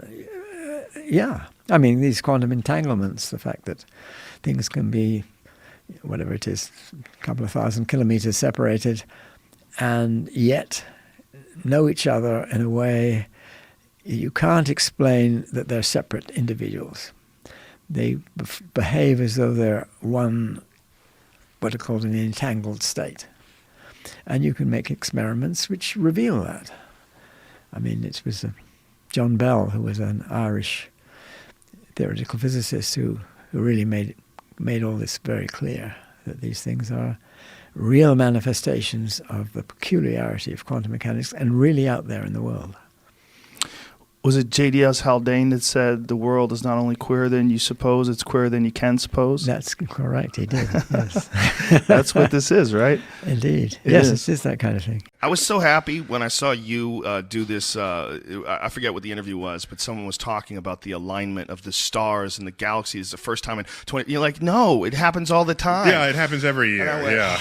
I told my friend Eddie Bravo, who's a beautiful human being, but he loves himself a conspiracy theory. He loves that. When I told him, I go, dude, Neil Tyson says it's bullshit. He goes like this, oh, okay. Well, yeah, it's probably bullshit then. But I don't want the authority of my academic pedigree to be what makes it bullshit. Right. I mean, I want to arm people intellectually so that they can then deduce that there's nothing to it. So when someone says planets are going to align and Earth is going to die, I want to encourage them to ask, how often do planets align like that? And then you get the answer every year. So you don't even have to do the calculation. Well, it's that shallow sort of interest in a subject where it only allows you to regurgitate the really juicy shit you heard about the planetary alignment, which is so dangerous because when people are bullshitting, which is most of the conversations we get into, we don't get into serious academic discussions with people who have actually done the homework. You just bullshitting with a dude at work, and he's like, yeah, I heard the fucking planets are going to align, and it's like, they don't even know what's going to happen. And you're like, whoa, what? Then you go back to your cubicle, shit in your pants going, are the planets going to fucking align? Is something going to happen that's going to... I tweeted recently that if you're really successful at bullshitting, it means you don't hang around enough people who are smarter than you. That's a very good point. That's a very good point. I think one of the cool things about you and your approach to science is I think it's very refreshing that if someone doesn't know something, you're not condescending about it. You're very enthusiastic about distributing the information, but you're not casting a judgment while you do that. And that is something that I think has freaked a lot of people out about really intelligent people or scientists or someone who talks about anything where they have no experience. Is there's a sort of a condescending, sort of a carrying of that knowledge that you don't have. You make a really important point, and there's the anti-intellectual movement in society, and I don't blame them entirely for feeling that way, because we all know people. I have many colleagues where you try to hang out with them and they make you feel bad for not knowing what they know. And if that's how you interact with people, why would anyone want to be that? Well, it's a problem of associating with shitty characters. They're not fun to be around. And unfortunately, you're associating something that's incredible, like the actual measurement of the universe itself. Yeah. you're associating that with annoying people. Yeah, you got to detach the content from the deliverer of the information. I dated a girl, and she loved Duran Duran. Okay, when I was in high school, and after the breakup, which always has in every high school relationship. That was 80, very 80s. Yeah, I remember. I was correctly. like, "Fuck Duran Duran, man. Duran Duran sucks." I could not enjoy their music because I associated it with this young lady. Oh, you right, know, yeah. it's You were like psychologically scarred. I fucked myself. I couldn't enjoy Hungry Like the Wolf, Bad Boys, all those classics. I removed them from the menu because of this one chick. But that can happen with music that you actually would enjoy. Well, forget about like mathematics. Right. If it happens with that, it can happen with everything up the ladder from there. Yeah. Right. Like you're very important. I don't know if you know how important like the cool guy scientist is. I can't tell you how many very times. important. No, so I have evidence of how important that is. I can't tell you how many emails I've gotten or like tweets, or they say people say that there's a guy who's like seriously geeked and his girlfriend is not interested in him, and he says, what he does is then shows her videos of me celebrating the universe, and she says, "Oh, is that what you do?" Oh, and then they resurrect the relationship because she then sees the potential for what the guy can do. That's fascinating. Wow. Yeah, it's like by any means necessary, whatever it takes. Yeah, whatever it takes. Whatever it takes to stimulate. So I'm happy inspire. to glue people back together if that's what matters here. Well, you were the most important person when it came to the 2012 movement, because I was talking to so many knuckleheads. I had a guy on remember Pinchbeck? I was on the show. Something's definitely going to happen. It's like he's quoting all these reasons why things are going to happen. I'm like, people love them some end of the world. I mean, that's. I was at a party and the person learned that I was an astrophysicist and walked up to me and I hear you're an astrophysicist. I said yes. And tell me, this is like a year ago, right? I hear the world is going to end in 2012, and then I explained why it's not. He walked away dejected. And I said to myself, what? Is like there's some people are only happy when they're sad. Yeah, there's a thing where people are trying to uncover mysteries, and it becomes more important than the actual mysteries of the universe itself. And you can do weird. Simple statistics on this. So, for example, the world has been here for like billions of years, and you think it's going to end in your lifetime? That's awfully hubristic of you to think. Yeah, it's pretty bold. And even if it does, your world's going to end eventually anyway. I mean, you're really it's so silly to like fixate on. So, what I think the most effective encouragement I gave people during the Mayan non-catastrophe was, I said, all right, between now and December 20th, just convince your Mayan catastrophe people to sign over all their assets into your name. That's all. Well, what's really crazy... Very simple. And if they don't do it, they don't really believe what they're saying. Right? They don't believe. And if no they do, one's you get sign. fabulously wealthy. They're not going to give you that cash. Yeah, no one... Well, I'm sure some people did go nutty and like set up shelters in the desert and go underground and all that. There's a lot of people that went nutty. Well, I did a little research on this. About every 10 years, somebody comes up with an end-of-the-world scenario. And you keep in mind that end-of-the-world scenarios, no one says, the world's going to end in 150 years, right? Right. It doesn't work because you can't gain adherence to your cult that you're building. It's got to be kind of immediate, but far enough in the future so that you can prepare, but near enough so that you're not going to forget about it at any time. And it's really good if you can base it on some old shit that very few people can read. And everybody thinks that the old folks really understood the universe when in fact they did not. Well, they understood a little bit of it, but to say that they knew more about the fate of the cosmos than modern-day astrophysics, you must have flunked your math class, your physics classes or something.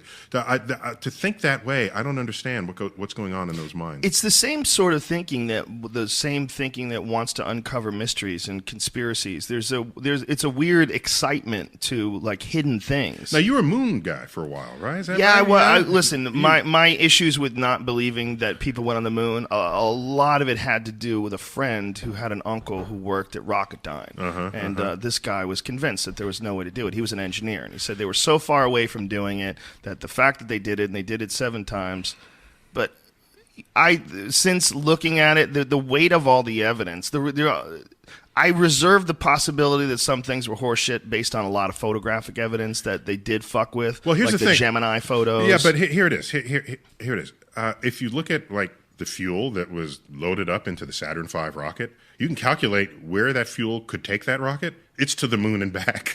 So they're not going to the Piggly Wiggly, right? Yeah. In the Saturn V. No, I'm a retard. Listen, if anybody has any real sense, they would look at it and say, "There's no way that was a hoax. There's no way." But it would be harder.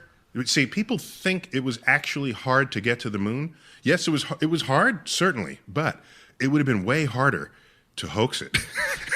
yes, today. But the thing about hoaxing things back then, the thing that was so compelling to me was that hoaxing things back then was really sort of the way they did it. I mean, that's how they got into the Gulf of Tonkin. That's you fake news stories. You know, yeah, there was a lot of fakery going on back then. You're faking news. It was the height of the Cold War. And there was a lot of reasons why I thought some fuckery was afoot. And especially all these goddamn documentaries. Okay, so you're saying you felt justified just because the landscape in which other things had been happening. That and visual stuff. Because that was the decade where we lost confidence in our government. Yeah. You know, that was where for good happened. reason. Yeah. I mean, it was proven with Watergate, and it was proven, they over didn't and even over. know about the Gulf of Tonkin incident Over and back over, then. over and over, it was demonstrated. And the idea that they were able to do that in 1969 but haven't been able to repeat it since, of course, makes it even more delicious. It makes it even more conspiratorial attractive.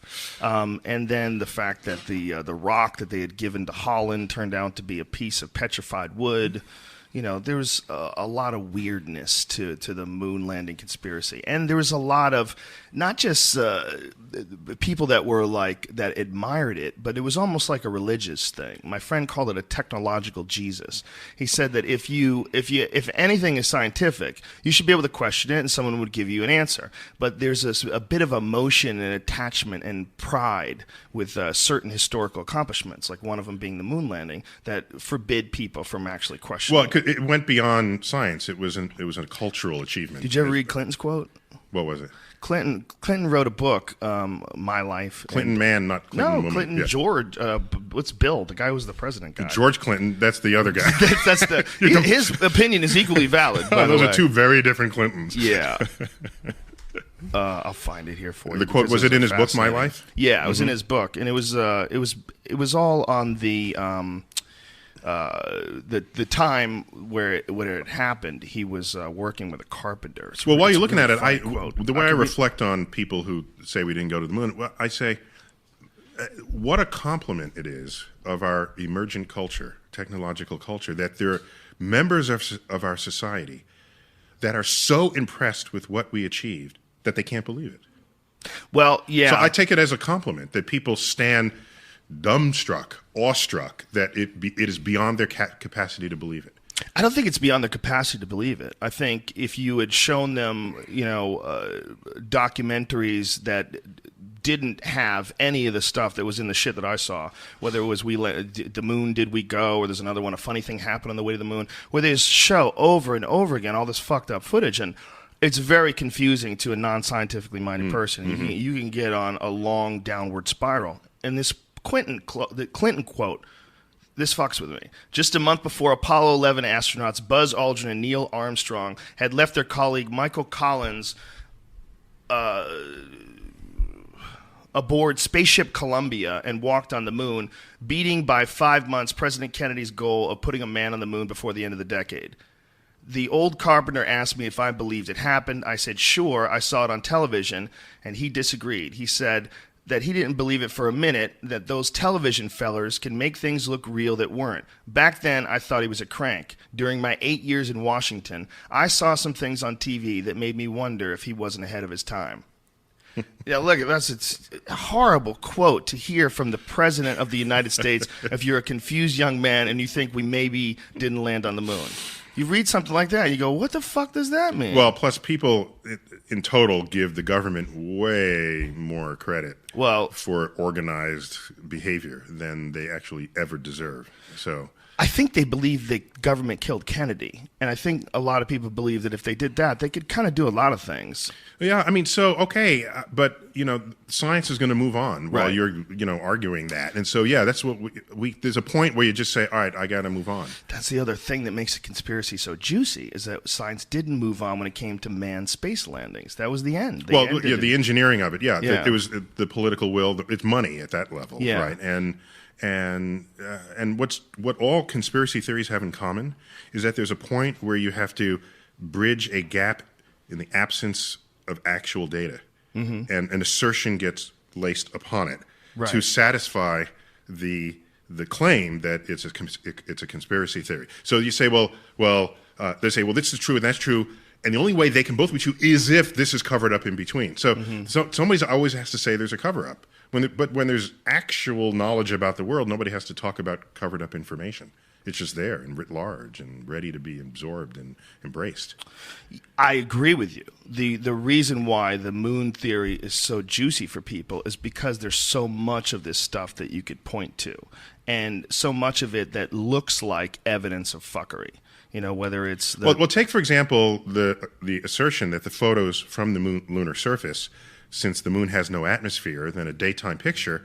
If you're there in the daytime of the moon, you see a full night sky of stars, even with the sun in the sky as well. You don't see stars in the daytime on Earth, not because they're not there, but because the atmosphere is aglow with scattered light from the sun. If you take away the atmosphere, the sun will still be there, but the sky goes dark. That's what the folks get when they go to the edge of the atmosphere, and they're calling that the edge of space. But when you get to the edge of the atmosphere is no longer between you and the rest of the universe, and the stars reveal themselves just as they would at night. So everyone knew this. So you see these photos from the moon, and there's Neil and Buzz and the lander, and there are no stars in the sky. It's just dark. And they'll say, see, it's fake. And these are people who've never taken photography, all right? If you are exposed for the bright reflective light of the astronauts in the lunar surface, that camera exposure, even in the Hasselblads that they carry to the moon and use, is too short to take in the dim light from the stars of the night sky. If you turn the camera to the sky, a much longer exposure with sensitive film, you'll get the stars, but then you overexpose the stuff in the foreground.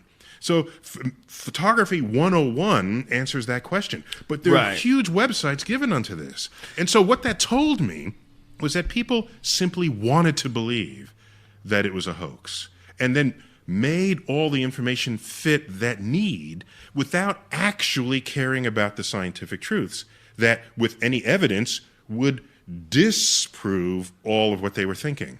So at that point I said, people just believe what they want. And so my task was not to debate moon hoaxers as an educator. My task is to get people thinking straight in the first place, so you're no longer susceptible to the kinds of thinking where you become selective about the data that you choose to believe, or you get duped by someone who's exploiting the laws of physics for their own financial gain. They're exploiting your ignorance of the of the laws of physics for their own financial gain. So I see science literacy as a kind of vaccine against all of the world around you that would just simply take advantage of your goodwill and good nature. Certainly with things that can be easily explained, like you're talking about the light and the setting of the camera, all that stuff. But they led with that, then I explained that. Oh, well then how about, and they start going down a list, and I'm time to go to dinner, I mean, right. So that is a huge problem where, and certainly when I watched my first documentary on the Fox one, on the moon landing, it was a big, the moon, did we go? And there was all sorts of compelling evidence that was really weird, like photographs from different spots on the moon, but they had the same backdrop, and using this idea that they had done these inside some gigantic sound studio. And when you see something like that on television, you saw like Brian O'Leary, who is an astronaut. And once again, it's on TV. So of course. There's the authority built into the medium. And then talking to this dude's uncle, or him telling me what his uncle said, actually, it was such a... it's one of those things where you go, okay, we know they lied about this, and we know they lied about that, and they lie about things all the time. The government lies all the Jessica time. Lynch and a million but stories. The government have to lie as well as 10,000 scientists and engineers. I mean, think about this. Just think about this. We knew more. If there were ever a state secret that the government wanted to keep, it would be the behavior of President Clinton's genitals, okay? But that got out. And only 3 people knew this. 3, all right? You're going to hoax a moon landing by telling 10,000 scientists and engineers to keep it secret for 40 years? That's not how humans behave. What was it? Was it Lemony Snicket who said? I forgot who the author was of this quote. Who said the only way you can keep a secret between two people is if one of them is dead. But that's not true militarily. I mean, we've kept big secrets for long periods of time. Well, you can keep, sure, but really delectable secrets don't last. I can keep a secret that there's a bunker that I'm going to run to, sure. Right. But to keep a secret that, like, aliens landed and are DNA experimenting on us, that would get out. That's what people do. Stuff lesser stuff than that gets out.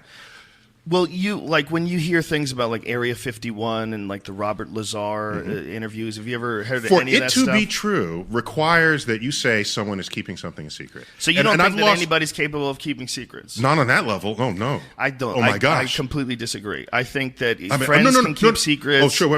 Wait. Yes. I mean, the quote with the one has to be dead, that's an exaggeration, right, of course. But beyond a certain number of people, the conduct of human beings, if the secret is really juicy and really, really tantalizing, I think there's 0% chance that that's likely. I disagree. There'd be diaries, and there'd be like people telling their families, like we didn't go to the moon. Look at the secrets we already know. Look at the secrets that get out. Yeah. No, listen. I mean, for sure, most secrets get out. However, I absolutely think it's completely possible for people to keep secrets. Actually, it's an experiment that you can't conduct. Right. To say, like make a fake happen. No. The statement, most secrets get out.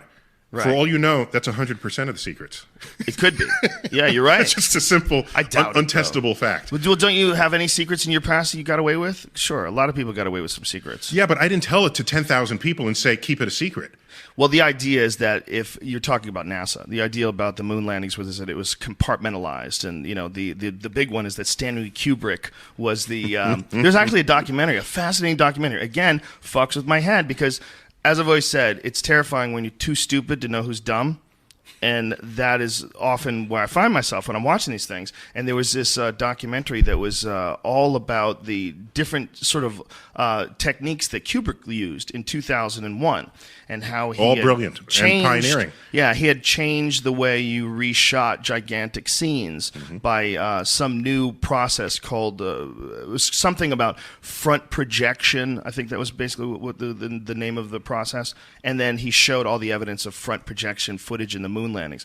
And again, you're fucked because you're sitting here and I don't, I'm looking at this. I'm like, okay, well, who's right here? Is this have you ever seen the video of the astronauts on trampolines? No, I haven't. I never thought in my life that I would be in the position to have a real astrophysicist watch a ridiculous video. And so I want you to, Brian, pull up astronauts on trampolines. You're putting this up, okay. You got to see it. It's beautiful. I don't think I've seen it. It's astronauts, and the conspiracy is that they are either on trampolines or they're on some sort of a wire harness because of the way they're moving, and that they're moving behind the lunar rover, and that's to hide either the trampoline or hide the movement of their feet, like the way the shot is positioned. And it's a motherfucker. This one drives me bananas. Okay, Check so this shit it's out. playing Here now. it All is. right, I'm checking it out. Now watch this. We were going to do a bunch of exercise that we had made up as the. We all know Americans are still recovering from years of surging prices. Now, some in Congress want to make cuts to Medicaid, a program that provides critical health care to 72 million struggling Americans, including veterans, people with disabilities, kids, and your friends and neighbors. 40% of American births are covered by Medicaid, and Medicaid covers health care costs for a third of children with cancer. Working families rely on this program. It has 77% support. Nearly 9 in 10 Americans oppose Medicaid cuts.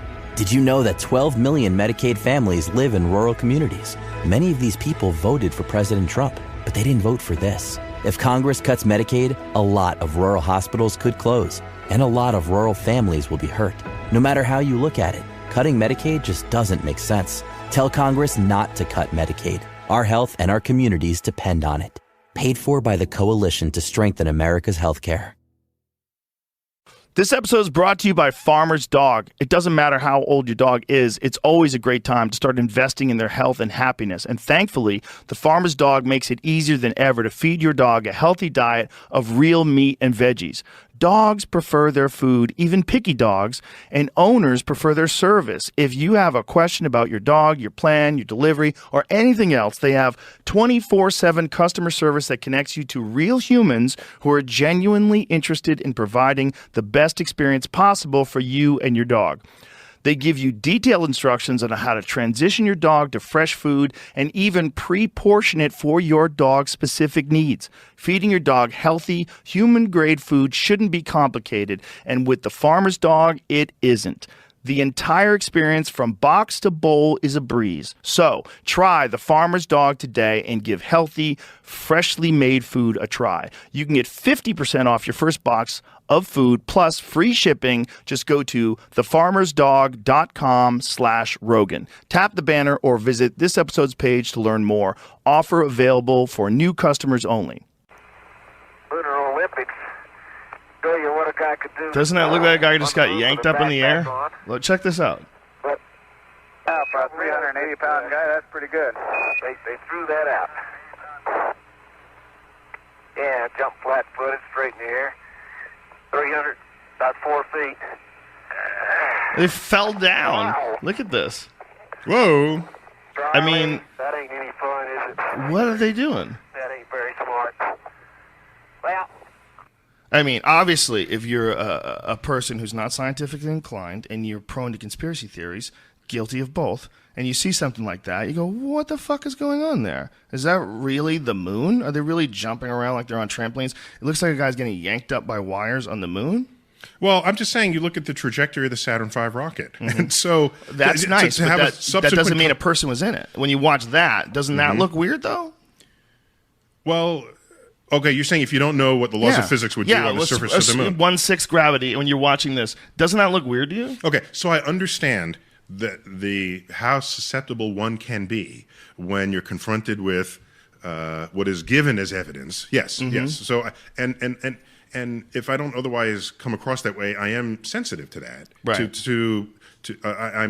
I'm if you don't otherwise have the tools to analyze information, then one is susceptible to all manner of forces of thought that go on around you.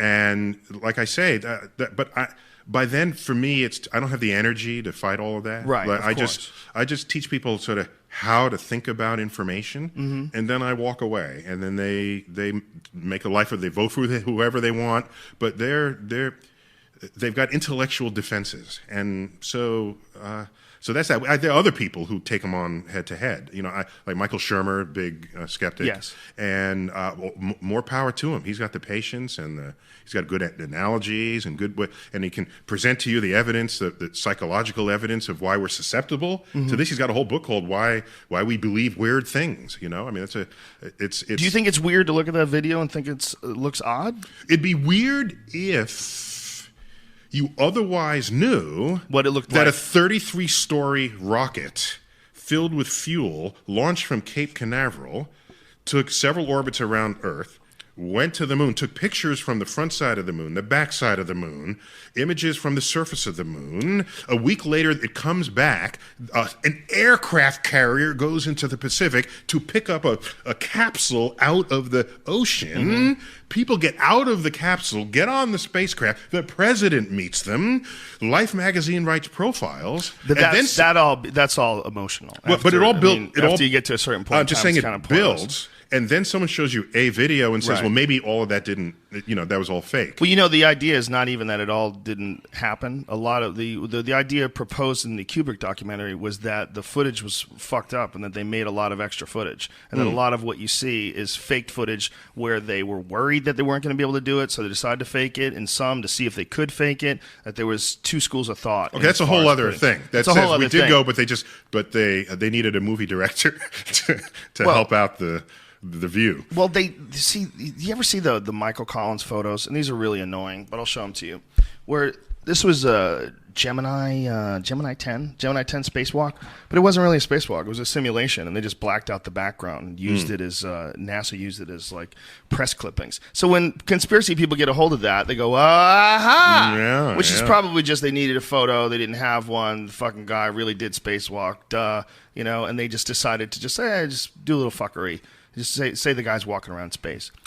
When you the closest photo on the shelf, and it's pre-Photoshop, so that's quite a pre-photo. job. It's like they painted it, right?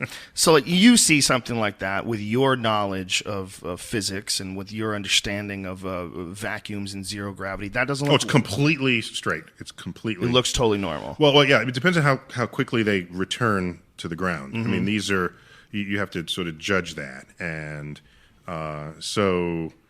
but I'd want to see more. I mean, this is a pretty tight shot, and right. Other things. You wanted to look at how far away the horizon is. Of course, Earth is smaller. The moon is smaller than Earth, so I want to see if dust was kicked up, and does the dust fall at the slower rate that the astronaut falls? I don't see the dust in this, so I'd say this is not enough information. If I was cold, presented to this. So if somebody because made you can't put wires on dust, right, and suspend the dust and have it descend as slowly as an astronaut bouncing does. So you mean like the lunar rover dust? Oh yeah, or every time they step, the dust came up. So so you'd look at all of these cues, and there's so many cues that would happen naturally if it actually happened that you'd have to think up and get perfectly to fool an expert who knows what they're looking at. If they know what it's like. That's why it would have been easier to simply go to the moon than to fake all of that. That's my point. This is the one where it looks like the guy gets yanked up by a wire. Have you ever seen this? Check this out. Oh. The guy's on the ground. Look at this.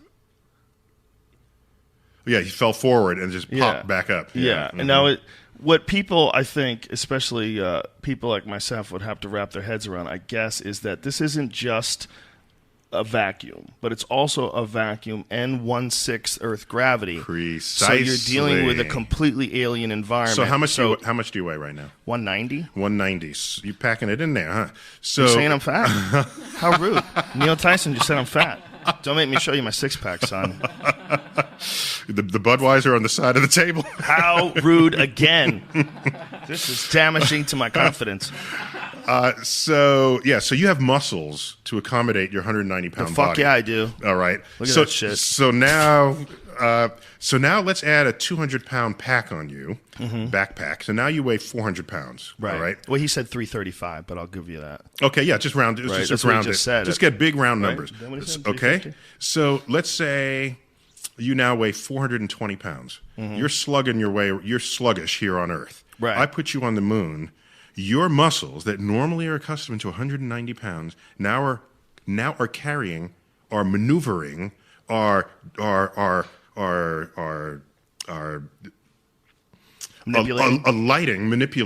1/6 of 420 pounds, which is 70 pounds. Right. Imagine how awesome you would be, how awesome you would look. If you weighed 70 pounds. If you have this musculature and you weighed 70 pounds, you'd be Superman. You couldn't crack an egg, though. You'd hit people, they'd laugh at you.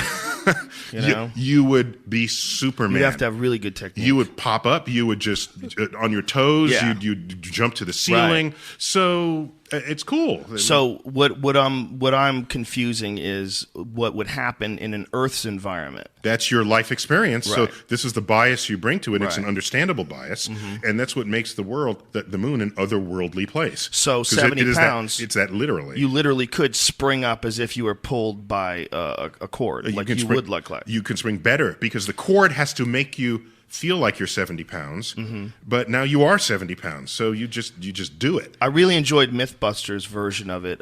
They went into depth about flag waving, and I thought it was really fascinating to watch where they actually created a vacuum and had the flag wave in a vacuum. And it's weird because it doesn't. You know, we have an idea in our head of what it looks like when a flag waves. Well, that's obviously the wind moving that flag.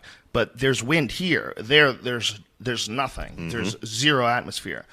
Now, when someone would run by a flag in zero atmosphere, does it create any wind? Is there anything? Nothing.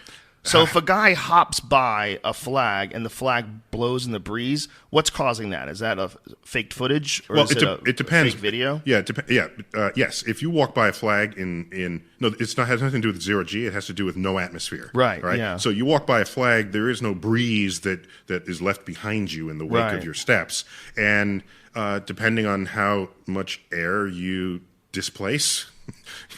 Things next to you might respond to that. If there's no atmosphere, no, there's no way to get that information to the flag. So now, Brian, pull that up. Flag blowing in the breeze. I'll tell you the video it is. No, so what you have here is with the American flag that's set up there, there's sort of residual stiffness to the flag. On my YouTube. There's residual stiffness to the beam that has to hold the flag, otherwise it would hang limp. Yeah, there's a shaft through the top of the Exactly. flag. There's a famous quote by Arthur C. Clarke who. And at one point I had tweeted this, where he said it's in space where there is no air, a flag cannot wave. So maybe space is not a place where flags belong. Whoa. Yeah. Apollo 15 is the one. It's really fascinating because they stick it into the ground, and then the dude hops by it, and when he hops by it, it wiggles in the breeze. Like there, you can see clearly that the shaft he had is just over the top stuck of it in the ground. Yeah, exactly. No, I'm saying the shaft is in it, and it's in place, and it's still sort of reacting to the environment. Sure. Right? Now, watch what happens when the guy gets behind it. Now, he's sort of moving along, and he gets in front of it. And when he hops in front of it, the flag follows him like it goes in the breeze. Maybe his How leg long is this touching video? it. No, nothing touches anything. Pull it ahead. Well, if it does move, the evidence would suggest that something touched it. Right, Okay. you would say. Right. So something. See his foot, how close his foot is to the base. Yeah, of that's the, not where the video is. Keep going, though, okay. Brian. Keep going. Get it to the part where the guy goes around. He's taking some pictures here. Right. So here, it would have been much better if we queued this up. Cue it up to like right there. Okay. Okay, but I can so make. watch. I can make okay, a- then back it up. You missed it. So now it's wiggling. Just get it to right when the guy hops in front of it. Dude, you suck at YouTube. You really suck at YouTube. You missed it Yeah, I again, don't you fuck. Jesus Christ. The guy goes hopping in front of it. Here it goes. And you see it wiggle in the wind? No, I missed. Could you do that? Do You it had stuff again. on the screen there. Okay. Fucking ad popped up. Mm-hmm. See that? What's Yeah, that? yeah. It looks like a breeze blew it. Yeah. Mhm. So do you think it's either- possible that that's fake? Yeah. So either all of this got faked, or something touched the flag that was not obvious No, from that's this. not No, true. but that's Well, my look- point. But No, it's that's- not either. It's not either. It could have easily been that some of the footage didn't come out well, or they faked some of the footage, or that was What if his faked, or that arm- might not have been even real Apollo footage. No. So, no. I mean, that might have been something that someone made and then put it up as a goof, and then everyone like me is saying that's Apollo exactly. footage. So here's my point. So there's a lot of fakery out there, official and otherwise. Right. All right. And the most susceptible field of investigation to fakery is ufology, right? Okay. Sure. So here's my point. Or ghosts. Okay. You're looking at a picture that's relatively low quality, that doesn't see the entire zone around the flag, that you don't have full information. Mm-hmm. So someone goes by and the flag wiggles. Either this was faked and there is air and the flag is responding to air, or there's something, and the whole Apollo 15 mission didn't happen, if you want to take it to an Yeah, extreme, that doesn't mean that, extreme though. limit. Or there's something that didn't make it into this photo. Right. And that's all. It's not. Could have been like as he jumped, maybe a piece of dust, A piece of something kicked up and hit it, precisely, and we don't see it because it's such low Or res. his equipment touches it. He looks like he's pretty Yeah, close. exactly. He's You don't pretty have far away from it. No, it no. looks You like. you have no depth yeah. depth queuing. Yeah. But there. look, the thing's in the ground right there. Let's see the guy go by. Mm-hmm. You do have depth if you watch the whole It's not thing. good. It's not good depth. And he's got a backpack. Yeah. And so I can't lose sleep over that. Yeah, No, I'm definitely not losing sleep over it. I just wanted you to look at a guy hopping in front of a flag blowing in the breeze on an atmosphereless moon. yeah. I mean, these videos are one of the reasons Yeah, why so these it should. conspiracies Yeah, and exist. so I sympathize with some of that But it doesn't necessarily mean that no one. I mean, if some piece of footage is faked, it doesn't mean the whole mission was fake. Yeah, not only that, but I would say that it is so hard to fake every little thing that would need to happen. It's easier to just go to the moon. Really? Would it be? Why would it be so hard to make video footage and photographic footage and then release it? I'll give you another reason why. You can't put the sun, for all intents and purposes, in a photograph is at infinity, which means all shadows are parallel. All right. So if you photograph them in the correct way, so that you don't have a foreshortening of an angle, you'll see that shadows are parallel. Okay, they point to one point. They reference one point at infinity. You can't fake that. In fact, that's how I know in Hollywood if they've artificially lit a scene and pretend that it's the sun, because they can't actually put their light source at infinity. And so I let it go because it's Hollywood and they pretend that it's daytime when they're filming at 3:00 in the morning when there's no traffic. That's a hilarious statement, though. I let it go. I pretend. I have to equate in my head. The sun's at infinity. These all right. They want to bullshit people. Well, because they're trying. Fine. But you got to talk about suspension of disbelief. With me, I'm like, maybe she really couldn't kill that dragon with a sword. But fuck it, I'm at the movies. With you, it's like this. No, I look for they can't control the sun. So if they film one part of the scene in the morning, another part in the afternoon, the shadow is pointing in a different direction, right, and they want you to think it just happened 10 minutes later. They can't control the sun, right. So they fake the sun in a sound studio, and they have the right color temperature of the sun, so it feels like sunlight, and it has that sort of brightness that you get. So I let that go. There's so much you'd have to fake. I swear to you, it's easier to just go to the damn moon. That sounds. I understand exactly what you're saying, but it sounds crazy if you think that people actually couldn't get to the moon. Then no, if they actually physically couldn't survive out in the atmosphere of deep space, couldn't survive the talk is that the solar radiation, any solar flares, any solar activity would be instant death. And this has sort of been kind of acknowledged by NASA that they rolled the dice with solar radiation. Yeah. So the people that are believing that it's impossible to get through the Van Allen radiation belts, for you to say to them that it would be it is false. It's just you could. Yes. However, you don't spend much time getting through them. Right. So radiation dose is not simply is it there, it's how much time exposure. Yeah, it's time exposure to it. The intensity plus time gives you total dose. Right, but these people that believe that no humans have ever done it before, because the only people that did it were the Apollo astronauts, and there's no one's been able to do it since. And every single space station flight, every space shuttle flight, all of them are within 400 miles? Easily, yeah. I mean, space station is 2 something. Hubble is a little higher, about 360. Right, yeah. right. But these miles. But these are the only times where human beings have ever been past that. Was the Apollo program. Mm-hmm. So for the conspiracy-minded, of course that comes up. Well, no, you can't survive in deep space. No one's ever done it except some people in the 60s, and no one believes that today. And the reason why you can't get out there is because of solar flares and radiation, all this jazz. So if they're right, then it would be easier to fake it. Now, you say they're not right because Van Allen says it's safe to go through the belts, and then they went through the top, the donut hole. But realistically, when people look at human beings that have actually been through, the last time someone did it was 1972. Right. That was the last time a human being has been more than 400 miles from the Earth's surface. That freaks people out. Because every single technological achievement from 1969 is easier, cheaper, and faster to reproduce today. No. It had its own trajectory. I mean, in 1969, the computer was still half the size of the room. Mm-hmm. So, and that's one thing. Same computer that's like not even an iPhone. Right, exactly. And or the computing power that's in a singing birthday card. So, what Kubrick got wrong in 2001, in the midst of all the rest that was visionary, was the assumption that the future would be one big computer controlling the one big ship.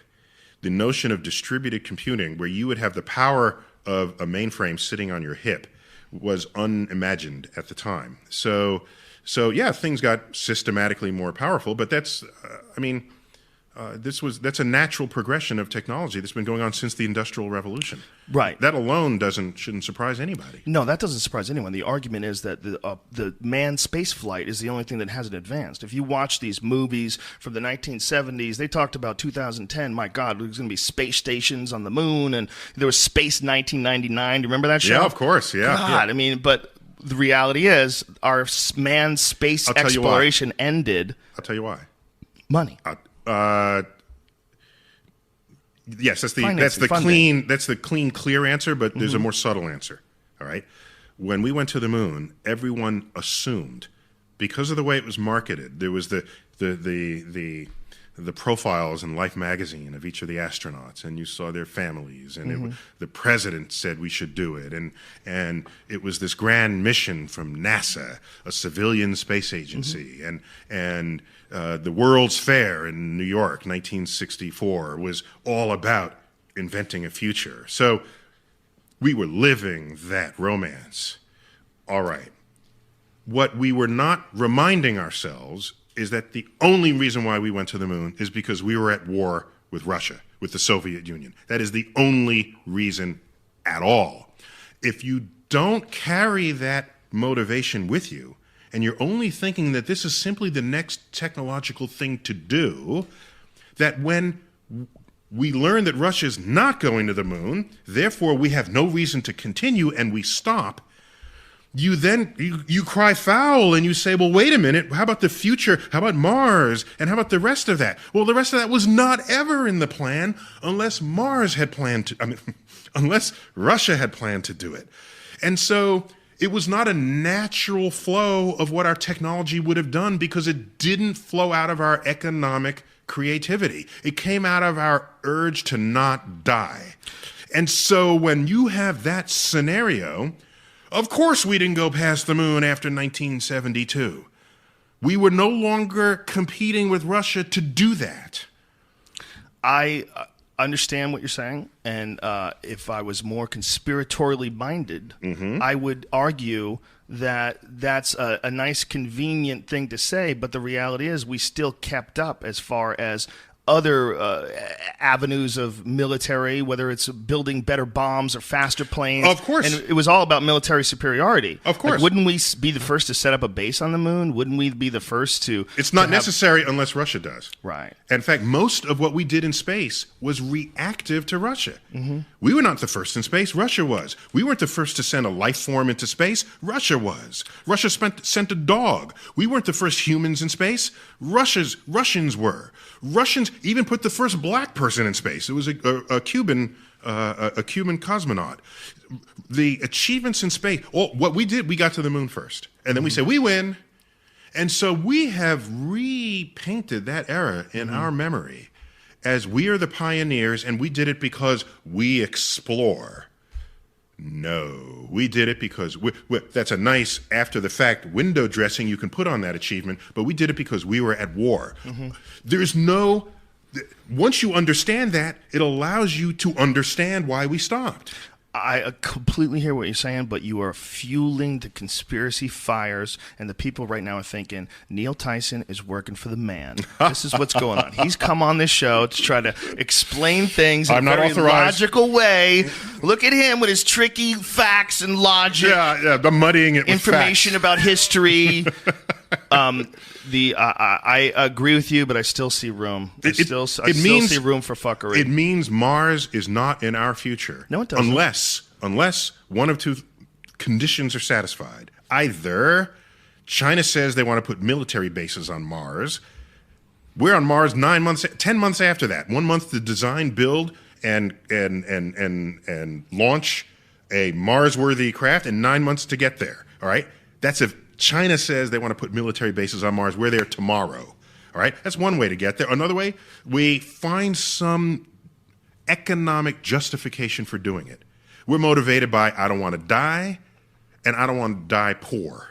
But aren't there like massive resources just on the moon? I mean, haven't they found titanium? Entirely. So that's a frontier. And space, what's the name of this new venture? Space Resources? No, Space Resources Incorporated. They're, I think that's their name. I think if I got it wrong. But just do a Google on it. You'll find it immediately. This is a group of folks. They're astronauts and aerospace engineers and scientists and entrepreneurs who say, you know, an asteroid the size of a football field has more mineable rare elements than have ever been mined in the history of the world. God, and if you tow that thing to Earth, there you go. The size of a football field, or less, size of a barn.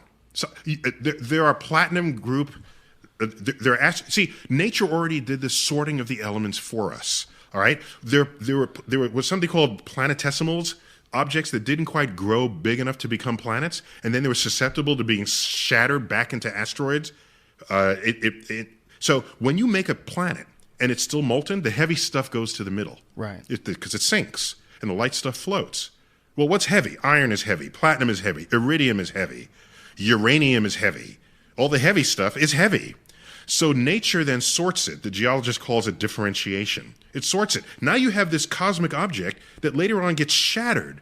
You now have asteroids made of crust and asteroids made of core material. And the core material has got all the elements and all those rare earth metals that we value in industry, that we value in jewelry. It is pre-collected for us. So if you get one of these platinum group asteroids and bring it back to Earth, there it is. It's a whole new marketplace. So you need like a Wonder Woman jet with a net. Remember when she used to net shit? And Yeah, carried I in her remember jet? that. Or you corral the asteroid and use it for other operations in space, which is a much more financially feasible thing to do with So an that asteroid. would involve deep space travel. Deep space. Not Manned only that, deep space travel or robotic? Warp Would they be able to do it? bubbles. you can do robots. Sure, if we can perfect let the That's damn the robot best do it. way to do it anyway, You isn't don't, it? you don't have to feed them. They don't want to come home after that. Do Unless it, the we robot. flee this planet, unless we have to go all Battlestar Galactica, Uh-huh. most likely we're not going to need to send people to explore things. If we have something like the rover, well, why take a chance on human biological life, right? Now, I want humans to go to Mars. I think that's a good thing to do because you build heroes that way. There's no ticker tape parades for robots. They're going to be a hero if rovers. they go that far without jerking off, because you're on that thing for like 9 months, Yeah, there and back, and you're all being video cameraed the whole time. We're going to find some real heroes. We're going to see some real people that really weep the first time they get into a tent on No, Mars. what you might do is just send couples, and then you get rid of that problem Oh, altogether. then they fight. You can't have that. That's a terrible idea. You can't have sex in space. You send new couples. So No. That's even worse. You don't have any history together. What are the odds that they're going to work out? How many new couples stick around for I know. 9 months? Yeah, it's a hard one. It's a hard one. They have found planets that are made entirely of diamonds. Yeah, so diamond is pure carbon. If anyone didn't remember that, a diamond comes in like Carbonated compression, right? Yeah, 5 or 6 varieties, and one of them is what's in your pencils, the graphite. Very soft and That's a and diamond? smooth. No, but it's Oh. it's carbon in the lattice is layered in these smooth layers that slide off one another. That's why a pencil, as you touch the pencil to the page and drag it, what you're doing is you're dragging layers of carbon lattice off of the graphite. Wow. And that's I never why thought of it that way.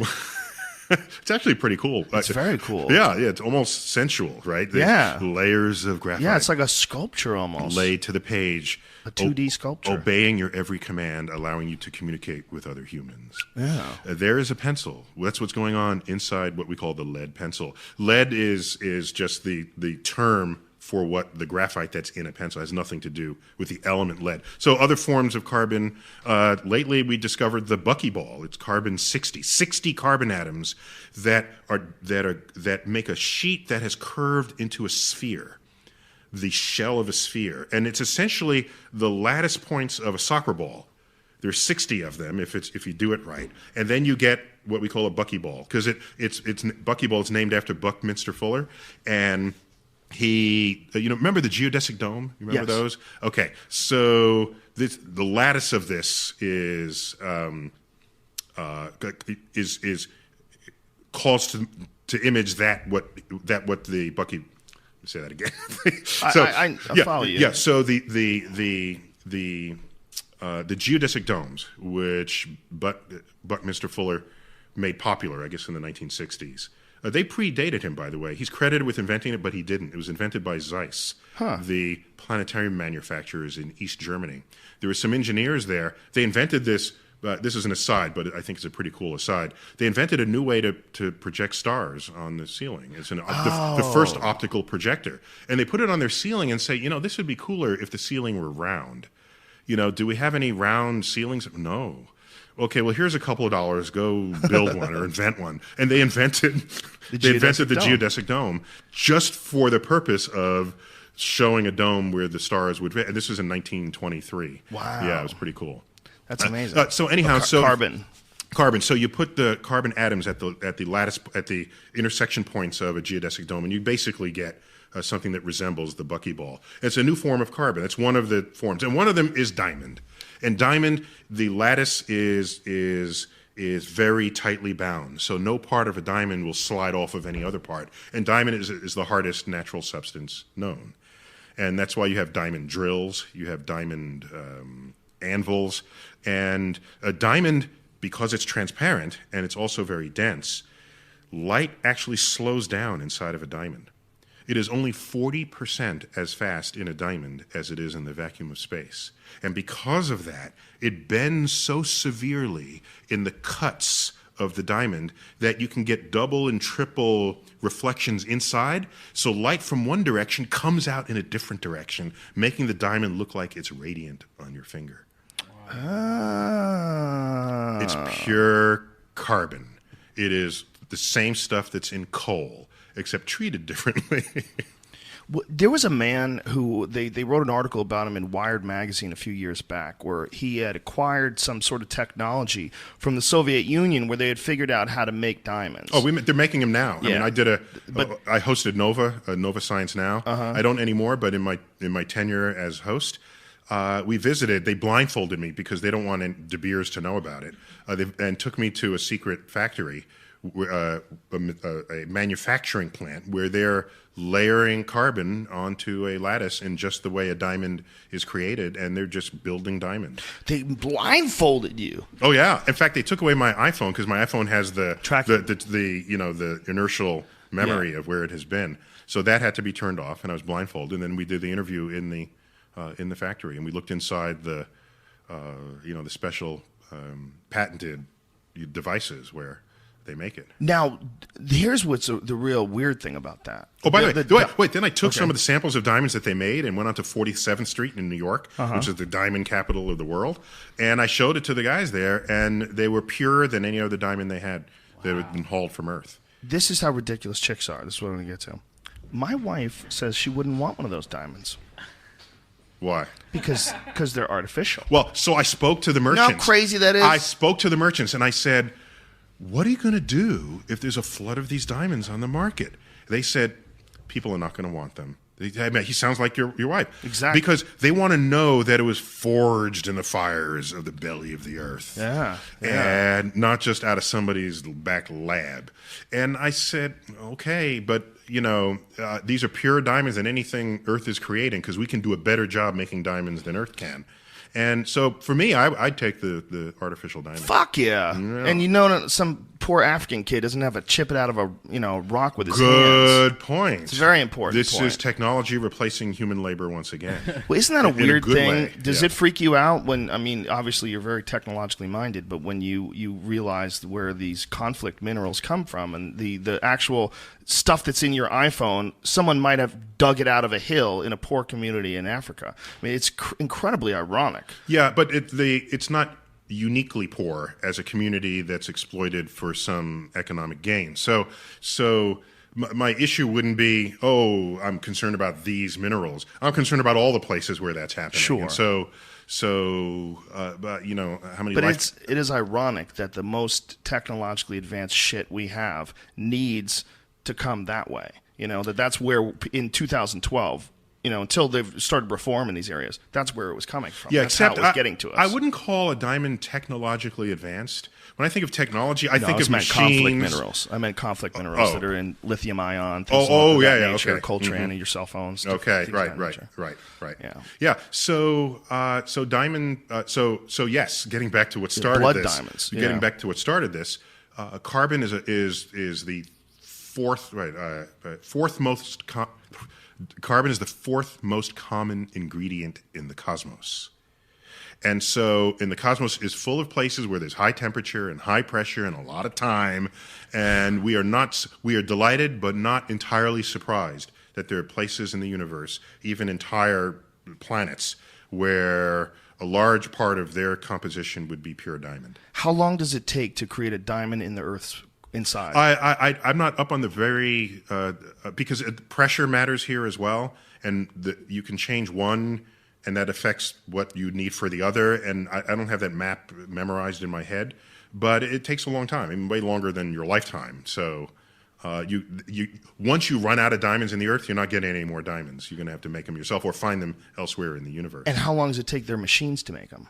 You can make one in about a week. Whoa. Oh, yeah, you just lay it down. You're done. How big is it? Like a quart? It's hard to make a big one. They make one, I'm not carat fluent, but the size of a BB. So one that could easily fit in a post earring.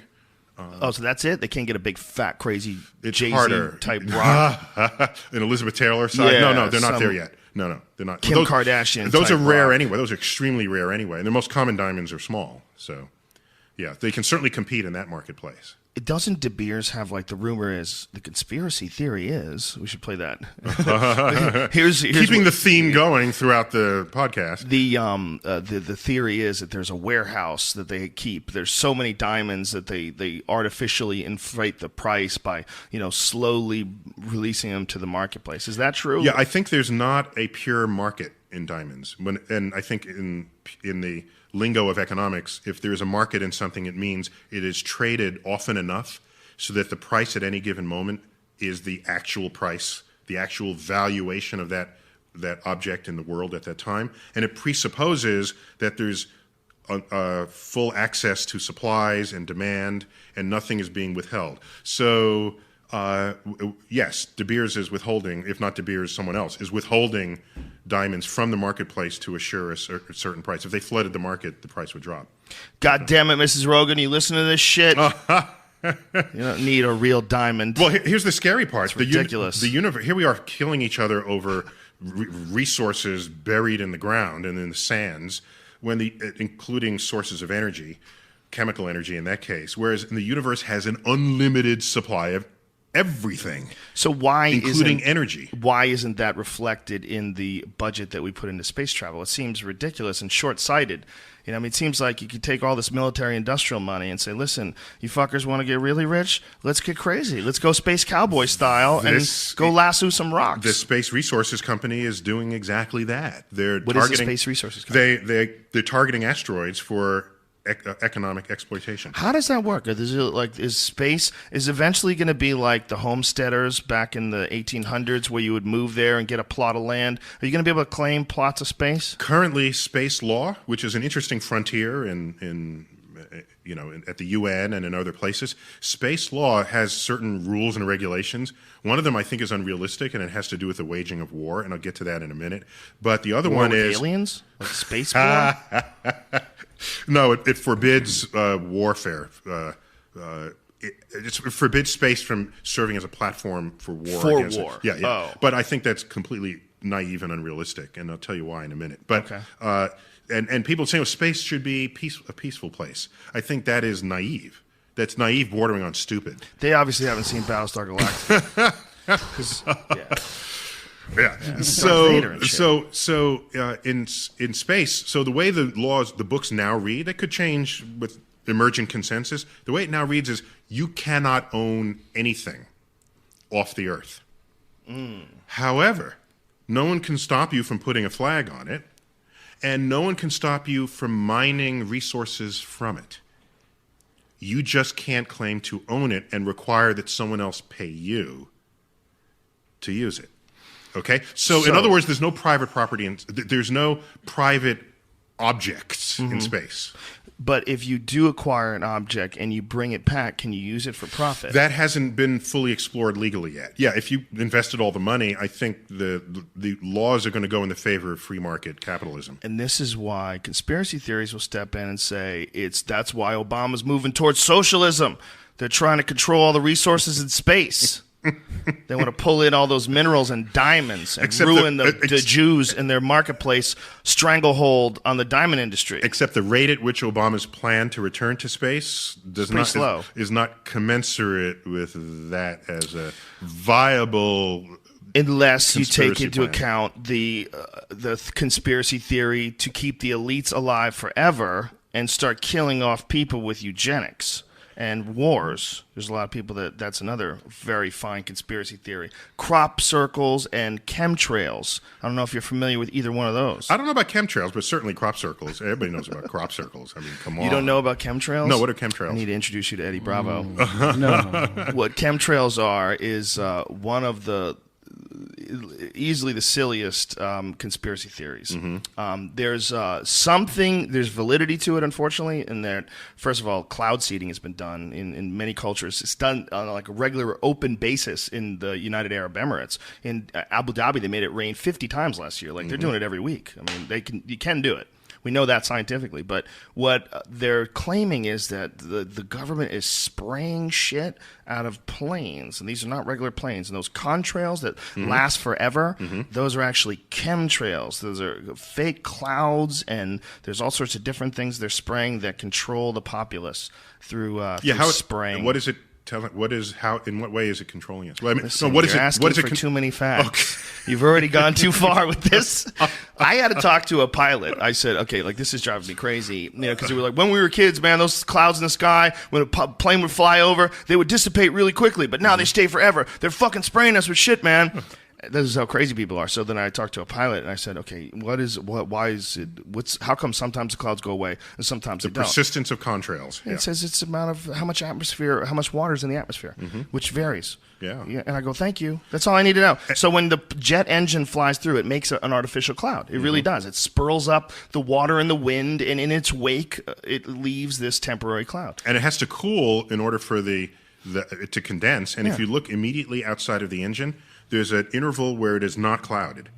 It's completely transparent. Right. And then it cools, reaching the temperature of the surrounding air, and then it condenses out. But the levels of moisture are different at different altitudes. So a plane will not leave the same contrail at all altitudes, from near an airport up to 40,000 Exactly. feet. Just as like some areas it rains and some areas are desert. There's areas it should be it, but people get really wacky with that one. That's a weird one. And it's another one where there's very little looking into the possible answers. It's like they want it to be you want it to be that. They want it to be cancer-causing things that the government is spraying on us in order to lower the population numbers, because there's too many of us. That's why there's lithium in the water supply, Neil Tyson. I had this conversation with someone who said, did you know there's antidepressants in the water supply? I go, well, that's because people flush their antidepressants and they pee, and some of it's. I go, but the amount is so tiny. I go, this is nothing that you could ever. It's not psychoactive amounts. He's like, how do you know that, man? How do you know that? I'm like, I don't know. How do you know, man? Go get some water and bring it to a fucking testing facility. Yeah, test it. You can test this Stop stuff. freaking me out. There's enough real shit to freak me out. What drives me nuts is like end of the world people. I would have conversations with them, and they were convinced this Mayan thing and the society's all headed towards a certain thing. It's really obvious. And then I'm like, do you ever pay attention to super volcanoes? Yeah, the real issues to be contended with here. Yeah. There's some real shit going on in Yellowstone. Yeah. Like Yellowstone, every 600,000 to 800,000 years, essentially kills half the continent off. Do you know that when we were growing up, Old Faithful was called Old Faithful, and it was faithful to the clock. And then there was some geologic stuff that happened, and now it'll still blow, but it's not regular anymore. I saw this National rename it? Geographic I don't know if piece. they sometimes faithful, you know. Well, he held it together for a long time. Yeah, you got to get some credit. Yeah. It had There was a National Geographic piece on Yellowstone where it was right when they sort of figured out that Yellowstone was a caldera volcano. They figured out how large it was, and they were talking about the frequency of earthquakes, and it was over like a 6-month period or something like that. There was 2,000 earthquakes in Yellowstone. Oh yeah, well it depends on what your threshold is for measuring an earthquake. Yeah. Most earthquakes in the world, if they happen right under your feet, you wouldn't notice it. And so, because their energy level is so low that they don't even get past the absorbers in your knee. You got new knees or new hips? What did you get? Well, ligaments. Oh, new ligaments. The knees are Almost essentially no the same. matter the condition of your knees, you wouldn't feel an earthquake up to 2 or 3 beneath. And in New York City, with the subway rumbling underfoot, where I live, that's like 4.5 on the Richter scale. Is it really? Yeah, it's something. In fact, when the World Trade Center collapsed, that triggered. I was 4 blocks away when it happened. that triggered, I paid very close attention to everything that was happening, including what kind of vibration in the ground it caused. And it was about like the A train going, 30 miles an hour just below your feet. So when the train goes, you feel it. Oh yeah, and you ignore it because it's the normal vibrations of life. So that's and like of a city 4. living. Yeah, it's between 3 and 4. So you look at the earthquake accounting. There are tons of these, and so they don't really matter until it can structurally hurt something, and then you talk about it. It becomes a news item. So the count of earthquakes is not interesting. You want the number of earthquakes above 7, above 6.5, above 5. They start getting interesting, but not lethal yet. So. You want to set your threshold, then give me the number. So are those earthquakes, those small ones like the Yellowstone ones, are they going on everywhere? It's just they're measuring it in Yellowstone? Yeah, well, some places are more geologically active than others. Places that are geologically active, where you get the occasional 7, 8, 9, or 7 and 8 on the Richter scale, or whatever the scale is called today, those places you're getting these low ones practically all the time. Yeah. Oh, all the time. Okay, so Yeah. freaking out about Yellowstone having 2,000 earthquakes, like really you should freak out about 2007s. Yeah, that's exactly right. And this is another one of these things where it's partial information scaled up into a catastrophe scenario that feeds people's fears and the kind of fear that people delight in. People say, Manhattan has a fault line running right down the middle. Manhattan, where 3 million people live and work. And yeah, it does. And it's been dead for 1 million years. I mean, that's a Right. geologically dead fault, okay? So it hasn't moved in 1 million No, years? I don't know the number, but it's dead. I mean, it's nothing happening there. We've got play swings on it. There's not, and part of it is what created Harlem Heights, which overlooks Harlem. In fact, when Columbia moved in, they renamed it. It's actually called they call it Morningside Heights, but it's actually Harlem Heights, and that's a raised part of Manhattan. It's well above the lower areas where the rest of Harlem is. It's a cool. So Manhattan Wow. has some remnant geologic features. Not all of it has been bulldozed over to put skyscrapers. That's fascinating. I didn't know that it was actually above it because of a fault. Yeah, it's a fault line, a fascinating fault line. And some of that was retained in Central Park. They left some geologically interesting features there. But the point is, earthquakes down to level 2, what were measurable, they happen all the time in most places. And they happen often in most places and practically continuously where you are geologically active. And for folks who don't know what we were talking about earlier when we said a caldera volcano, essentially what it is a volcano that when it blows, it leaves almost like a crater. It leaves like a gigantic, I think it's 300 kilometers wide or something. In a supervolcano, you basically repave major land areas of Earth. Venus has very few craters on it. And given its age and the fact that there is no rain or weather systems that could erode them, you can ask, well, what's going on there? And further analysis shows that Venus completely repaves its surface at regular intervals. That if you can pull enough lava, which is just liquid rock, right? It's liquid rock. You pull it out of the liquefied layers of the planet and put it on the surface, it'll spill out, spread around, and cover up all craters that might have been there before. Do you know the Sea of Tranquility? What is that? Tell everybody. Spot in the moon. It's a place on the moon. It's called a sea because back before we knew anything about the moon, it was a large, dark area, flat, dark area of the moon. And we imagined that maybe there's water there. And if there's water there, and so there are regions called seas. You know what these actually are? They're volcanic basins. When the moon was geologically active, lava spilled out, spread all over the surface of the moon as far as it could reach, and these became what today we call seas. And the seas happen very late because they have fewer craters than adjacent areas where the lava did not spill in. So you could date the surface of the moon based on how many craters there are within a given area. Do you ever feel like, since your fascination is space... Wait, to finish that. So on Venus, where there are very few craters when we know there should be many, that tells us that the entire surface suffers from freshened volcanic flow, unlike the moon, where the last time it laid out these seas is billions of years ago. So Venus is just constant supervolcanoes Constant, all the yeah, time. essentially, yeah. When you see something like the moon, which is completely covered in meteor impacts, it's one of the things that really sets into my mind or gives me a reference point for time, because we aren't seeing these big impacts on a regular basis, and in fact, we've only recorded a few of them. The recent one in Jupiter, this massive one, which was which was an amateur astronomer, right? Yeah, caught it, and the one that it was a flash of light on Jupiter, yeah. just by accident caught. Yeah, yeah, and then there was the other one, the one that was observed, and it was 94. Yeah, the big one. When was that? Yeah, so that one was Comet Shoemaker-Levy 9. Yeah, and that one, it was a comet that the tidal forces of Jupiter on a previous pass had broken that solid comet up into 24 smaller but still significant chunks of comet material. And it had a trajectory that was headed straight for Jupiter. And we were ready for it.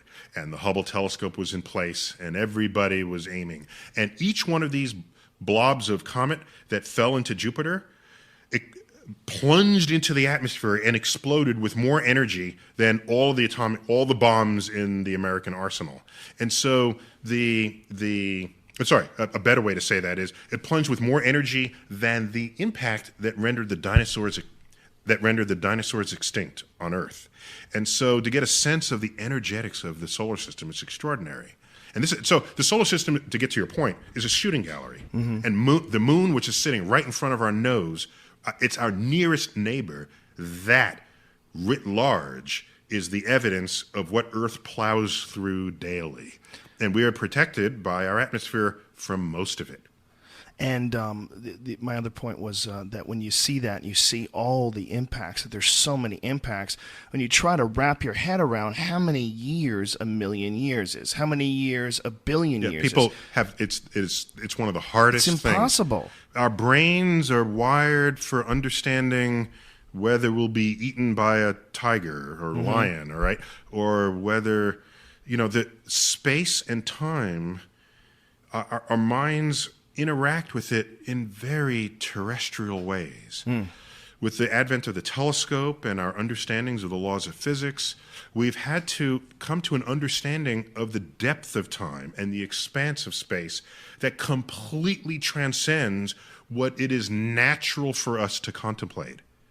And so you have to almost grow accustomed to these facts rather than take them into your heart, because they fall so far beyond anything we've been trained to think about. And that's why it's so hard for anyone to believe that you can go from a microorganism to a giraffe or a human being over the billions of years in the cycle of life. Do you believe in evolution? Is that what you're trying to say? It's not a matter of belief. It's what the evidence shows. And when I'm given the choice, I'm going with the evidence. Listen, that's silly. That's a ridiculous way to live. What I was going to ask you is the depth of time is extraordinary. The depth of time, just like a piece of rock like the moon, where you see all those impacts, you think, how long is that? What am I looking at? Yeah. I mean, how much time did it take for all those rocks to fly out of space and hit that? And as a temporary organism, you being a human being who has this sort of terrestrial fascination, it's got to be almost like a mad race to collect information in an infinitely impossible universe. We are like mayflies in the cosmos. Yeah, and not even that. Think about it. A mayfly, not even that. That's right. Think of what does a mayfly know of a change of seasons or a change of years? These are unfathomably long timescales to the life cycle of a mayfly. Generations, and calendar months. And so here we are. Were it not for the methods and tools of science, we would have no clue about the universe of time and the universe of space that exists beyond the physical accessibility of our biological form. So an interesting analogy to this, I think, is when you look up at a puffy cloud, to you it's just a cloud sitting there, and it has a shape. But we've all seen time lapses of clouds, particularly rain clouds. That's a turbulent place. The bubbles of clouds, particularly the cumulonimbus, they're just gurgling up. They're boiling up through the center, and it keeps regenerating, and rain is coming out the bottom. And that doesn't take much of a time-lapsed video to capture. 10 minutes, 15 minutes. Mm-hmm. But that's not our understanding of clouds. Our understanding is that they're just these things peacefully floating there. Right. And that's just human perception versus a 15-minute time-lapse video. Right. Imagine human perception versus the billions of years of cosmic evolution. Dan, it really is a shooting gallery. We don't stand a chance. when you see the you all right over there, fella? Yep. What happened?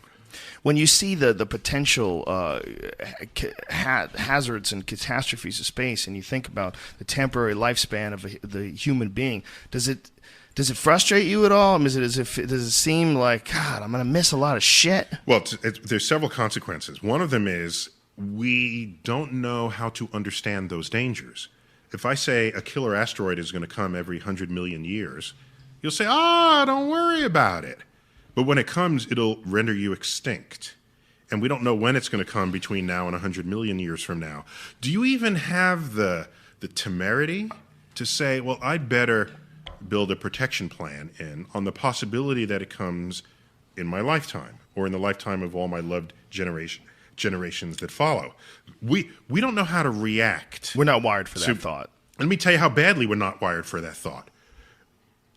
What happens after a hurricane devastates a coastline? We rebuild.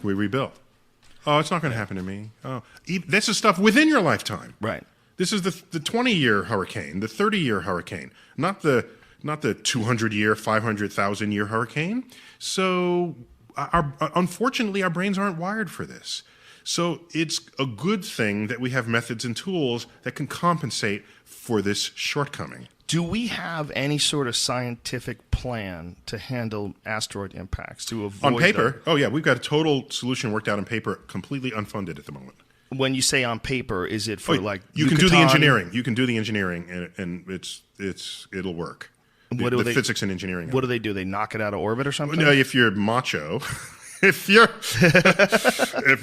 blow the sucker out of the sky. Is there a Sylvester Stallone approach, and then there's like I forgot Stephen I'm Hawking speaking approach? to an MMA guy here, right, or whatever, jiu-jitsu.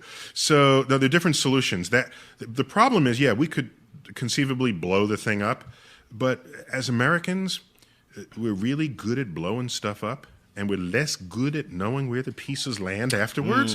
So I don't want to blow this thing into 6 pieces and still have all those 6 pieces headed towards Earth. Right. All right. So the kinder, gentler solution is to deflect it from harm's way.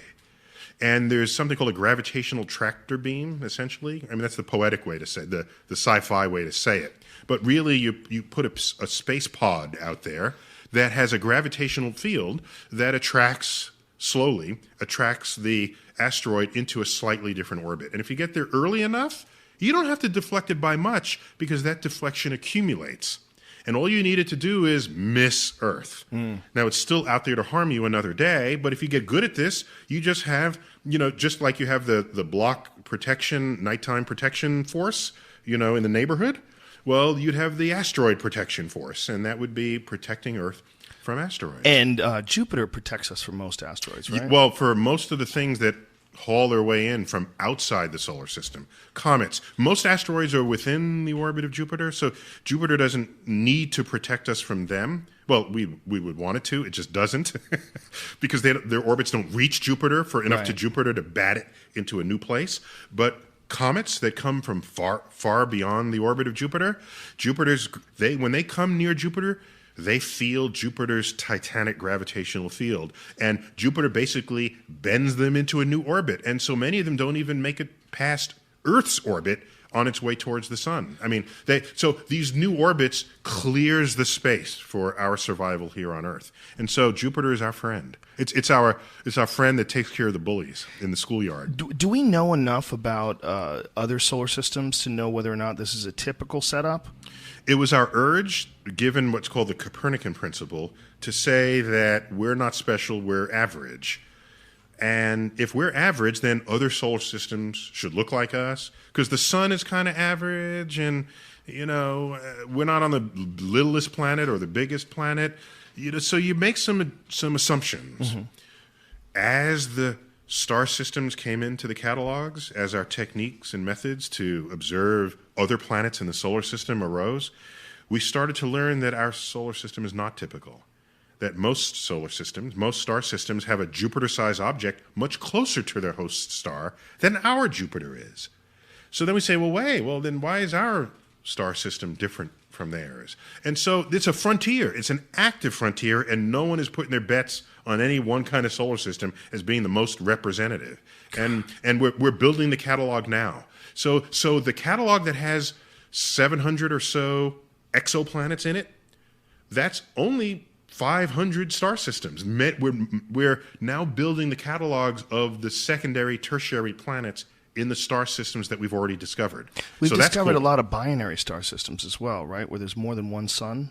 Oh, well, first, if you look up at the night sky, almost half of all the dots of light you see, if you pull out a telescope, will reveal themselves to be binary or triple star systems. Wow. It is as common as the breeze in the universe. The challenge here is, what happens to a planet in orbit around a binary or multiple star system? That's the challenge. And is the atmosphere stable enough to support Well, life? that would be a concern no matter where the planet is. But here's the challenge with a multi-star star system.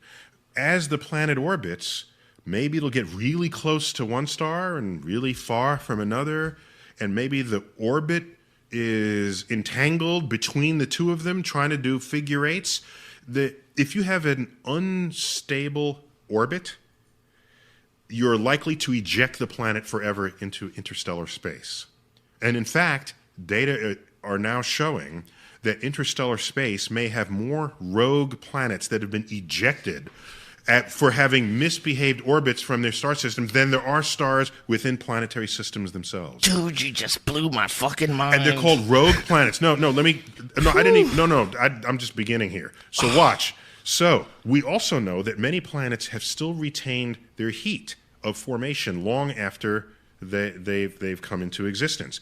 Earth still has heat churning, a source of energy that is not traceable to the sun. This is what creates the magma that's sitting below Earth's crust. The sun didn't heat that.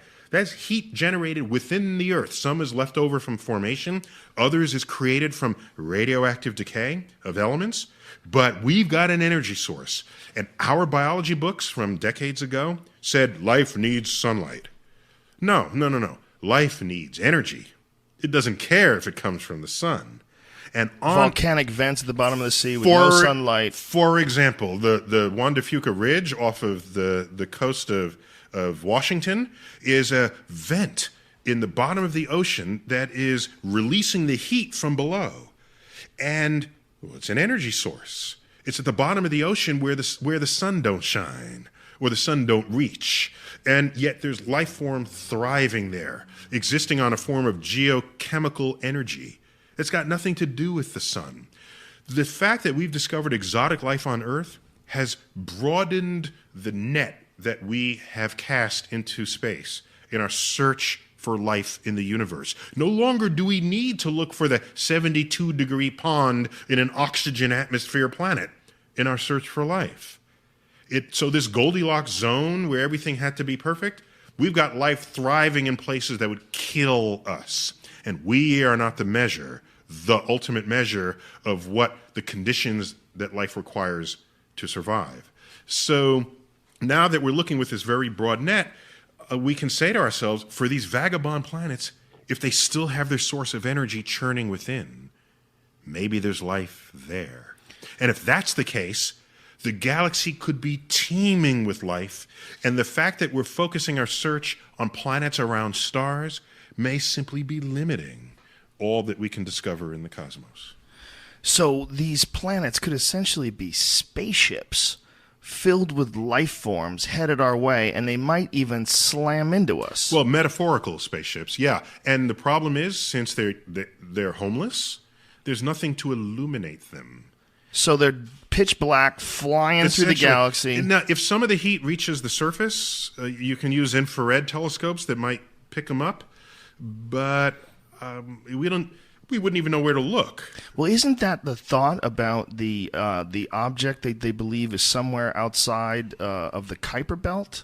Is that how you say it? Yeah, Kuiper. Yeah. So this is an astronomer mid 20th century who hypothesized that beyond the outermost planet, there would be sort of the leftovers of the solar system that didn't collect into a bona fide red-blooded planet, but the residue should still be out there. Because if you're residue in an orbit where a red-blooded planet exists, you're going to collide with that planet eventually. You're going to merge with the planet and make that planet even bigger. This is one of the failed criteria for Pluto being classified as a planet, because it is in a zone in the solar system that has not cleared its orbit. It is in the Kuiper belt, in the inner edge of it, yes, but it is joined by countless thousands of other icy bodies. Earth, yes, we plow through crap in our orbit, but it is the ratio of the mass of the stuff we plow into to Earth's mass is like gnats flying into an elephant. All right, it doesn't knock over the elephant. It is of no concern to the elephant. Anything that could still possibly collide with us, Earth won't even care. We'll care because it'll affect the ecosystem, but Earth, the planet, is so much more massive than anything we would ever collide with from now to the end of the solar system. We have basically cleared our orbit of anything dangerous. Pluto has not. So that was a damning fact in the ruling that got it demoted from planet to planet. So meaning that it doesn't have enough mass to attract all the other objects that are nearby? And neither does anything else. And so it's just the swarm of comets, the Kuiper belt of comets. So now, if you go beyond the Kuiper belt, you're so far from the sun, if you're going to talk to us, it would be through reflected sunlight, but you're so far away. Nothing reflects. Yeah, and these things are really dark objects to begin with. So how do they find them? Well, it'd be hard. So it's possible you can have a big object well beyond the Kuiper belt. It would just be really hard to find. And I can say without hesitation that if there's a huge object out there, its gravity is of no consequence to anything that's going on between us and the Kuiper belt. I just thought it was fascinating because the idea was that there was a Jupiter-sized planet so far outside of our solar system, or what we consider our solar system, that it was causing some sort of a gravitational effect on the Kuiper belt. What you might be remembering is the Nemesis object. What is that? Okay, you don't remember? Okay, now I'm feeding your. My doom and gloom? Don't do it. Let the record show the man's eyebrows moved up into his forehead. So there was an analysis of the extinction episodes in the history of the Earth that suggested that perhaps they were episodic or periodic. Every sort of 20 million years or so, there was a little dip in the fossil record. And we said, well, all right. By the way, geologists look for indicators in the fossil record and in the rock record to demark where one era, one period, one epoch begins and another one ends. So, for example, the dinosaurs croaked at the beginning, 65 million years ago, at the KT boundary. It's got some other name lately. I haven't kept up with that. But that boundary, they knew it was a boundary, so they called that a different geologic zone, that which followed 65 million years ago compared to that which came before it. And they did that long before they knew what the hell happened there. We would later learn that an asteroid struck, and there surely were some supervolcano activity and what are called the Deccan traps. And so there's a lot of bad stuff going on in the Earth at that time. So it was hostile to life. We lost 70% of the world's life species in that period of time. Right there, 65 million years ago. It was devastating. So, awesome for us, because that's how we hear, right? Yeah, in fact, flowering plants. So asteroids are our friends. Yes, yeah. They reset the world. We had a fucked up environment. It was a bad neighborhood. Dinosaurs were everywhere. Bad for us. Couldn't make it. We were just rats. We were then. Scurrying underfoot as early rodents. Yes, and we were just hors d'oeuvres for T-Rex, basically. And you take them out of the ecological niche, we can then aspire to evolve to something more interesting than a tree shrew. Something that can consider the Kuiper belt. Yes. And so it was imagined that maybe there's an object out there that's so far away you can't see it, but it's on this huge looping orbit that comes by the sun every 20 million years, because that's the cycle of these extinction episodes. And if that's the case, no, it doesn't hit us. It has to stay around for the next cycle. So what does it do? it has a gravitational field that perturbs these outer comets and sends a rain of comets down into the inner solar system, creating impact extinctions on a cycle of every 20 million years. This was proposed back in the 1980s. But it's not an object that anyone has ever seen. It's an object whose existence was inferred or asserted based on the record of extinction in the fossil record. A further analysis of the fossil record doesn't actually hold up this cyclical extinction pattern. It's more erratic than that, and so you can't really. So it's evaporated as an idea, but it was clever and intriguing and got a lot of headlines at the time. I don't think it's the same thing that what I read. What I read was from 2010. It was something about the Oort cloud, O-O-R-T cloud. Yeah, that's a cloud swarm of comets. A swarm of comets, not quite halfway to the nearest star, but very far out there. That is the sort of the outer reaches of the gravitational grasp of the sun. This is the guys. If you go much beyond that, your gravitational allegiance is uncertain, and you could fall into the next star rather than fall towards the sun. The guys were, I don't know if you heard of these guys, astrophysicists John Matisse and Daniel Whitmore from the University of Louisiana came up with a theory that said that something smaller than a Jovian mass would not be strong enough to perform this task. They believe that there's something up to 25% of them, okay, it's 4 times as big as Jupiter, could be responsible for sending these objects in our direction. This is just a random theory that these guys put together that wasn't completely accepted. What they're doing? No. There's no known such object. What people are doing, and I don't fault them for it. It's creative. It would make awesome science fiction storytelling. Is there's something you need to explain here on Earth? Somebody went extinct. There was some wave of comets. There's some observation that was never repeated. There's something you got to come up with. And so you say, well, we know the Oort cloud exists. We know you can perturb those orbits and send them careening down towards the inner solar system. And those that Jupiter doesn't bat away like batting practice, those that get through Jupiter's gravitational shield could wreak havoc on Earth. Yeah, but it's inventing a lot to explain something you don't know. Right. And so it's inventing more of what you don't know that could be true to explain what you don't, right, that which you don't have any other evidence to support. So it's fun speculation. Fun speculation, but exactly. Beyond that, to say, oh, it's real, it must be happening, no, it's just let someone write a good sci-fi story on it. Here's what's fun about it, and this is why I bring it up. Most people, I've talked about this subject to many people, and I myself, personally, I'm not immune to this. I find it very fascinating. However, how much have I looked into the actual planets that we absolutely know are real? Not that much, but I'm worried about this fucking fake planet that may or may not exist. Dude, they might have found another planet. It's this idea of something hidden and mysterious, which is so compelling and attractive to people. That's a fascinating psychological observation. It's a weird thing. We want to believe there's something mysterious that we don't understand and could be there, but we don't know anything about yet. Where there's plenty of things we do know something about, but we want to know more. Why don't you help? Yes. All right. And by the way, the universe is far more wondrous than anything we can imagine. And so to say I need your creativity and, to keep your life interesting. No, we got black holes that are filleting stars layer by layer. Do you realize that if you fall into a black hole, you will see the entire future of the universe unfold in front of you in a matter of moments, and you will emerge into another space-time created by the singularity of the black hole you just fell into?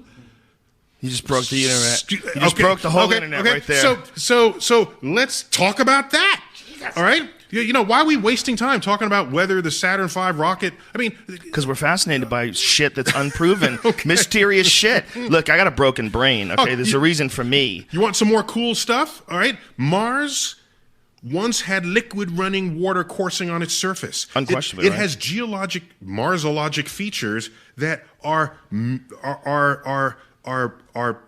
that correspond in every way to the geologic features you see when you fly over the Mississippi River. You see tributaries leading to larger rivers. You see meandering pathways. You see river deltas at the end of the river basin. You see dried lake beds. You see all of this. But Mars is bone dry today. Something happened to the water. We don't know what.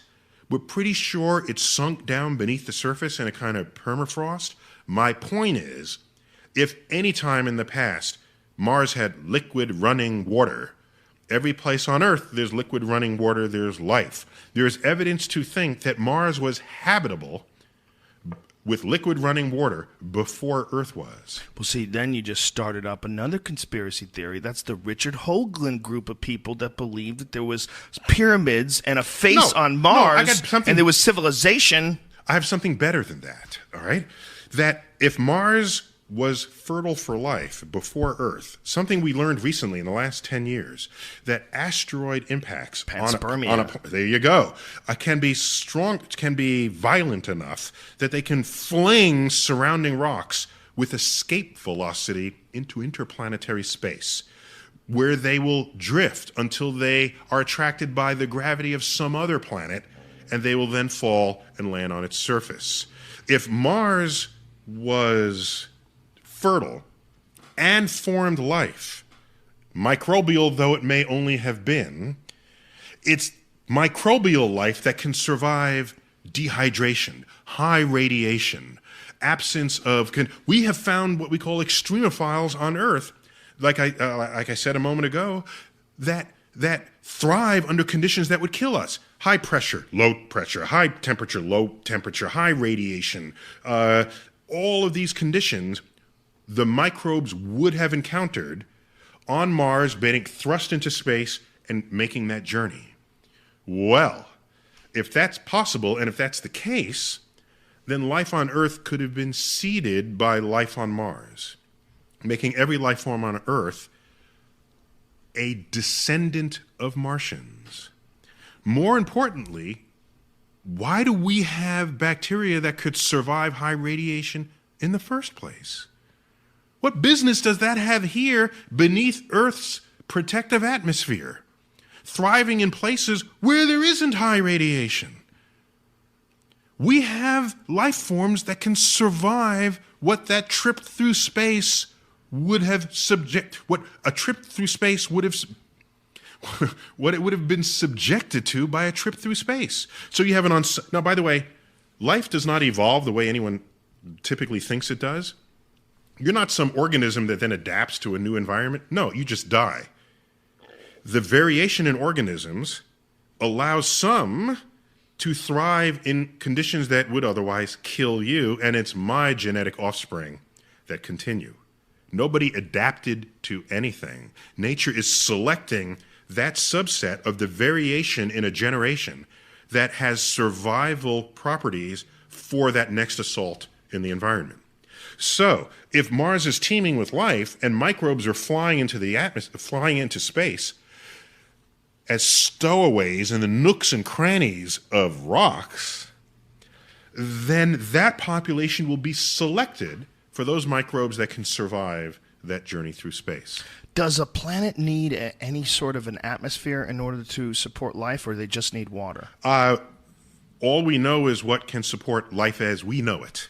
Right. All right. I don't know if we're inventive enough to invent other kinds of life form, but life as we know it requires liquid water, because that allows nutrients to move through our vessel that we call our bodies, and right on down to microorganisms. We all thrive and use liquid water, and we need a heat source, and more specifically a heat gradient. There has to be a place where there's more energy in one place than somewhere else. When you have a gradient, then you can create and sustain life as we know it. Without that, there's no known way to do it. So the entropy laws work against you to make life. So your point is that it's possible that organisms could be growing even on asteroids then? Oh, sorry. So your point was, do we need an atmosphere? Yeah. Well, recent evidence suggests that possibly more than half of the mass of biology, the biomass of Earth, lives and thrives beneath Earth's surface. not on its surface. If that's the case, what's going on in the atmosphere is relatively irrelevant. If you're thriving deep within a nook and cranny of a rock a mile down, But don't they have some air down yeah, there? yeah, there's some air, but, it's not cycling with what's going on in our Right. air, so the rules become broader. Right. Or altered from what you would presume the life requires. So to talk about a planet being habitable, we should no longer think only of what the surface of that planet supplies.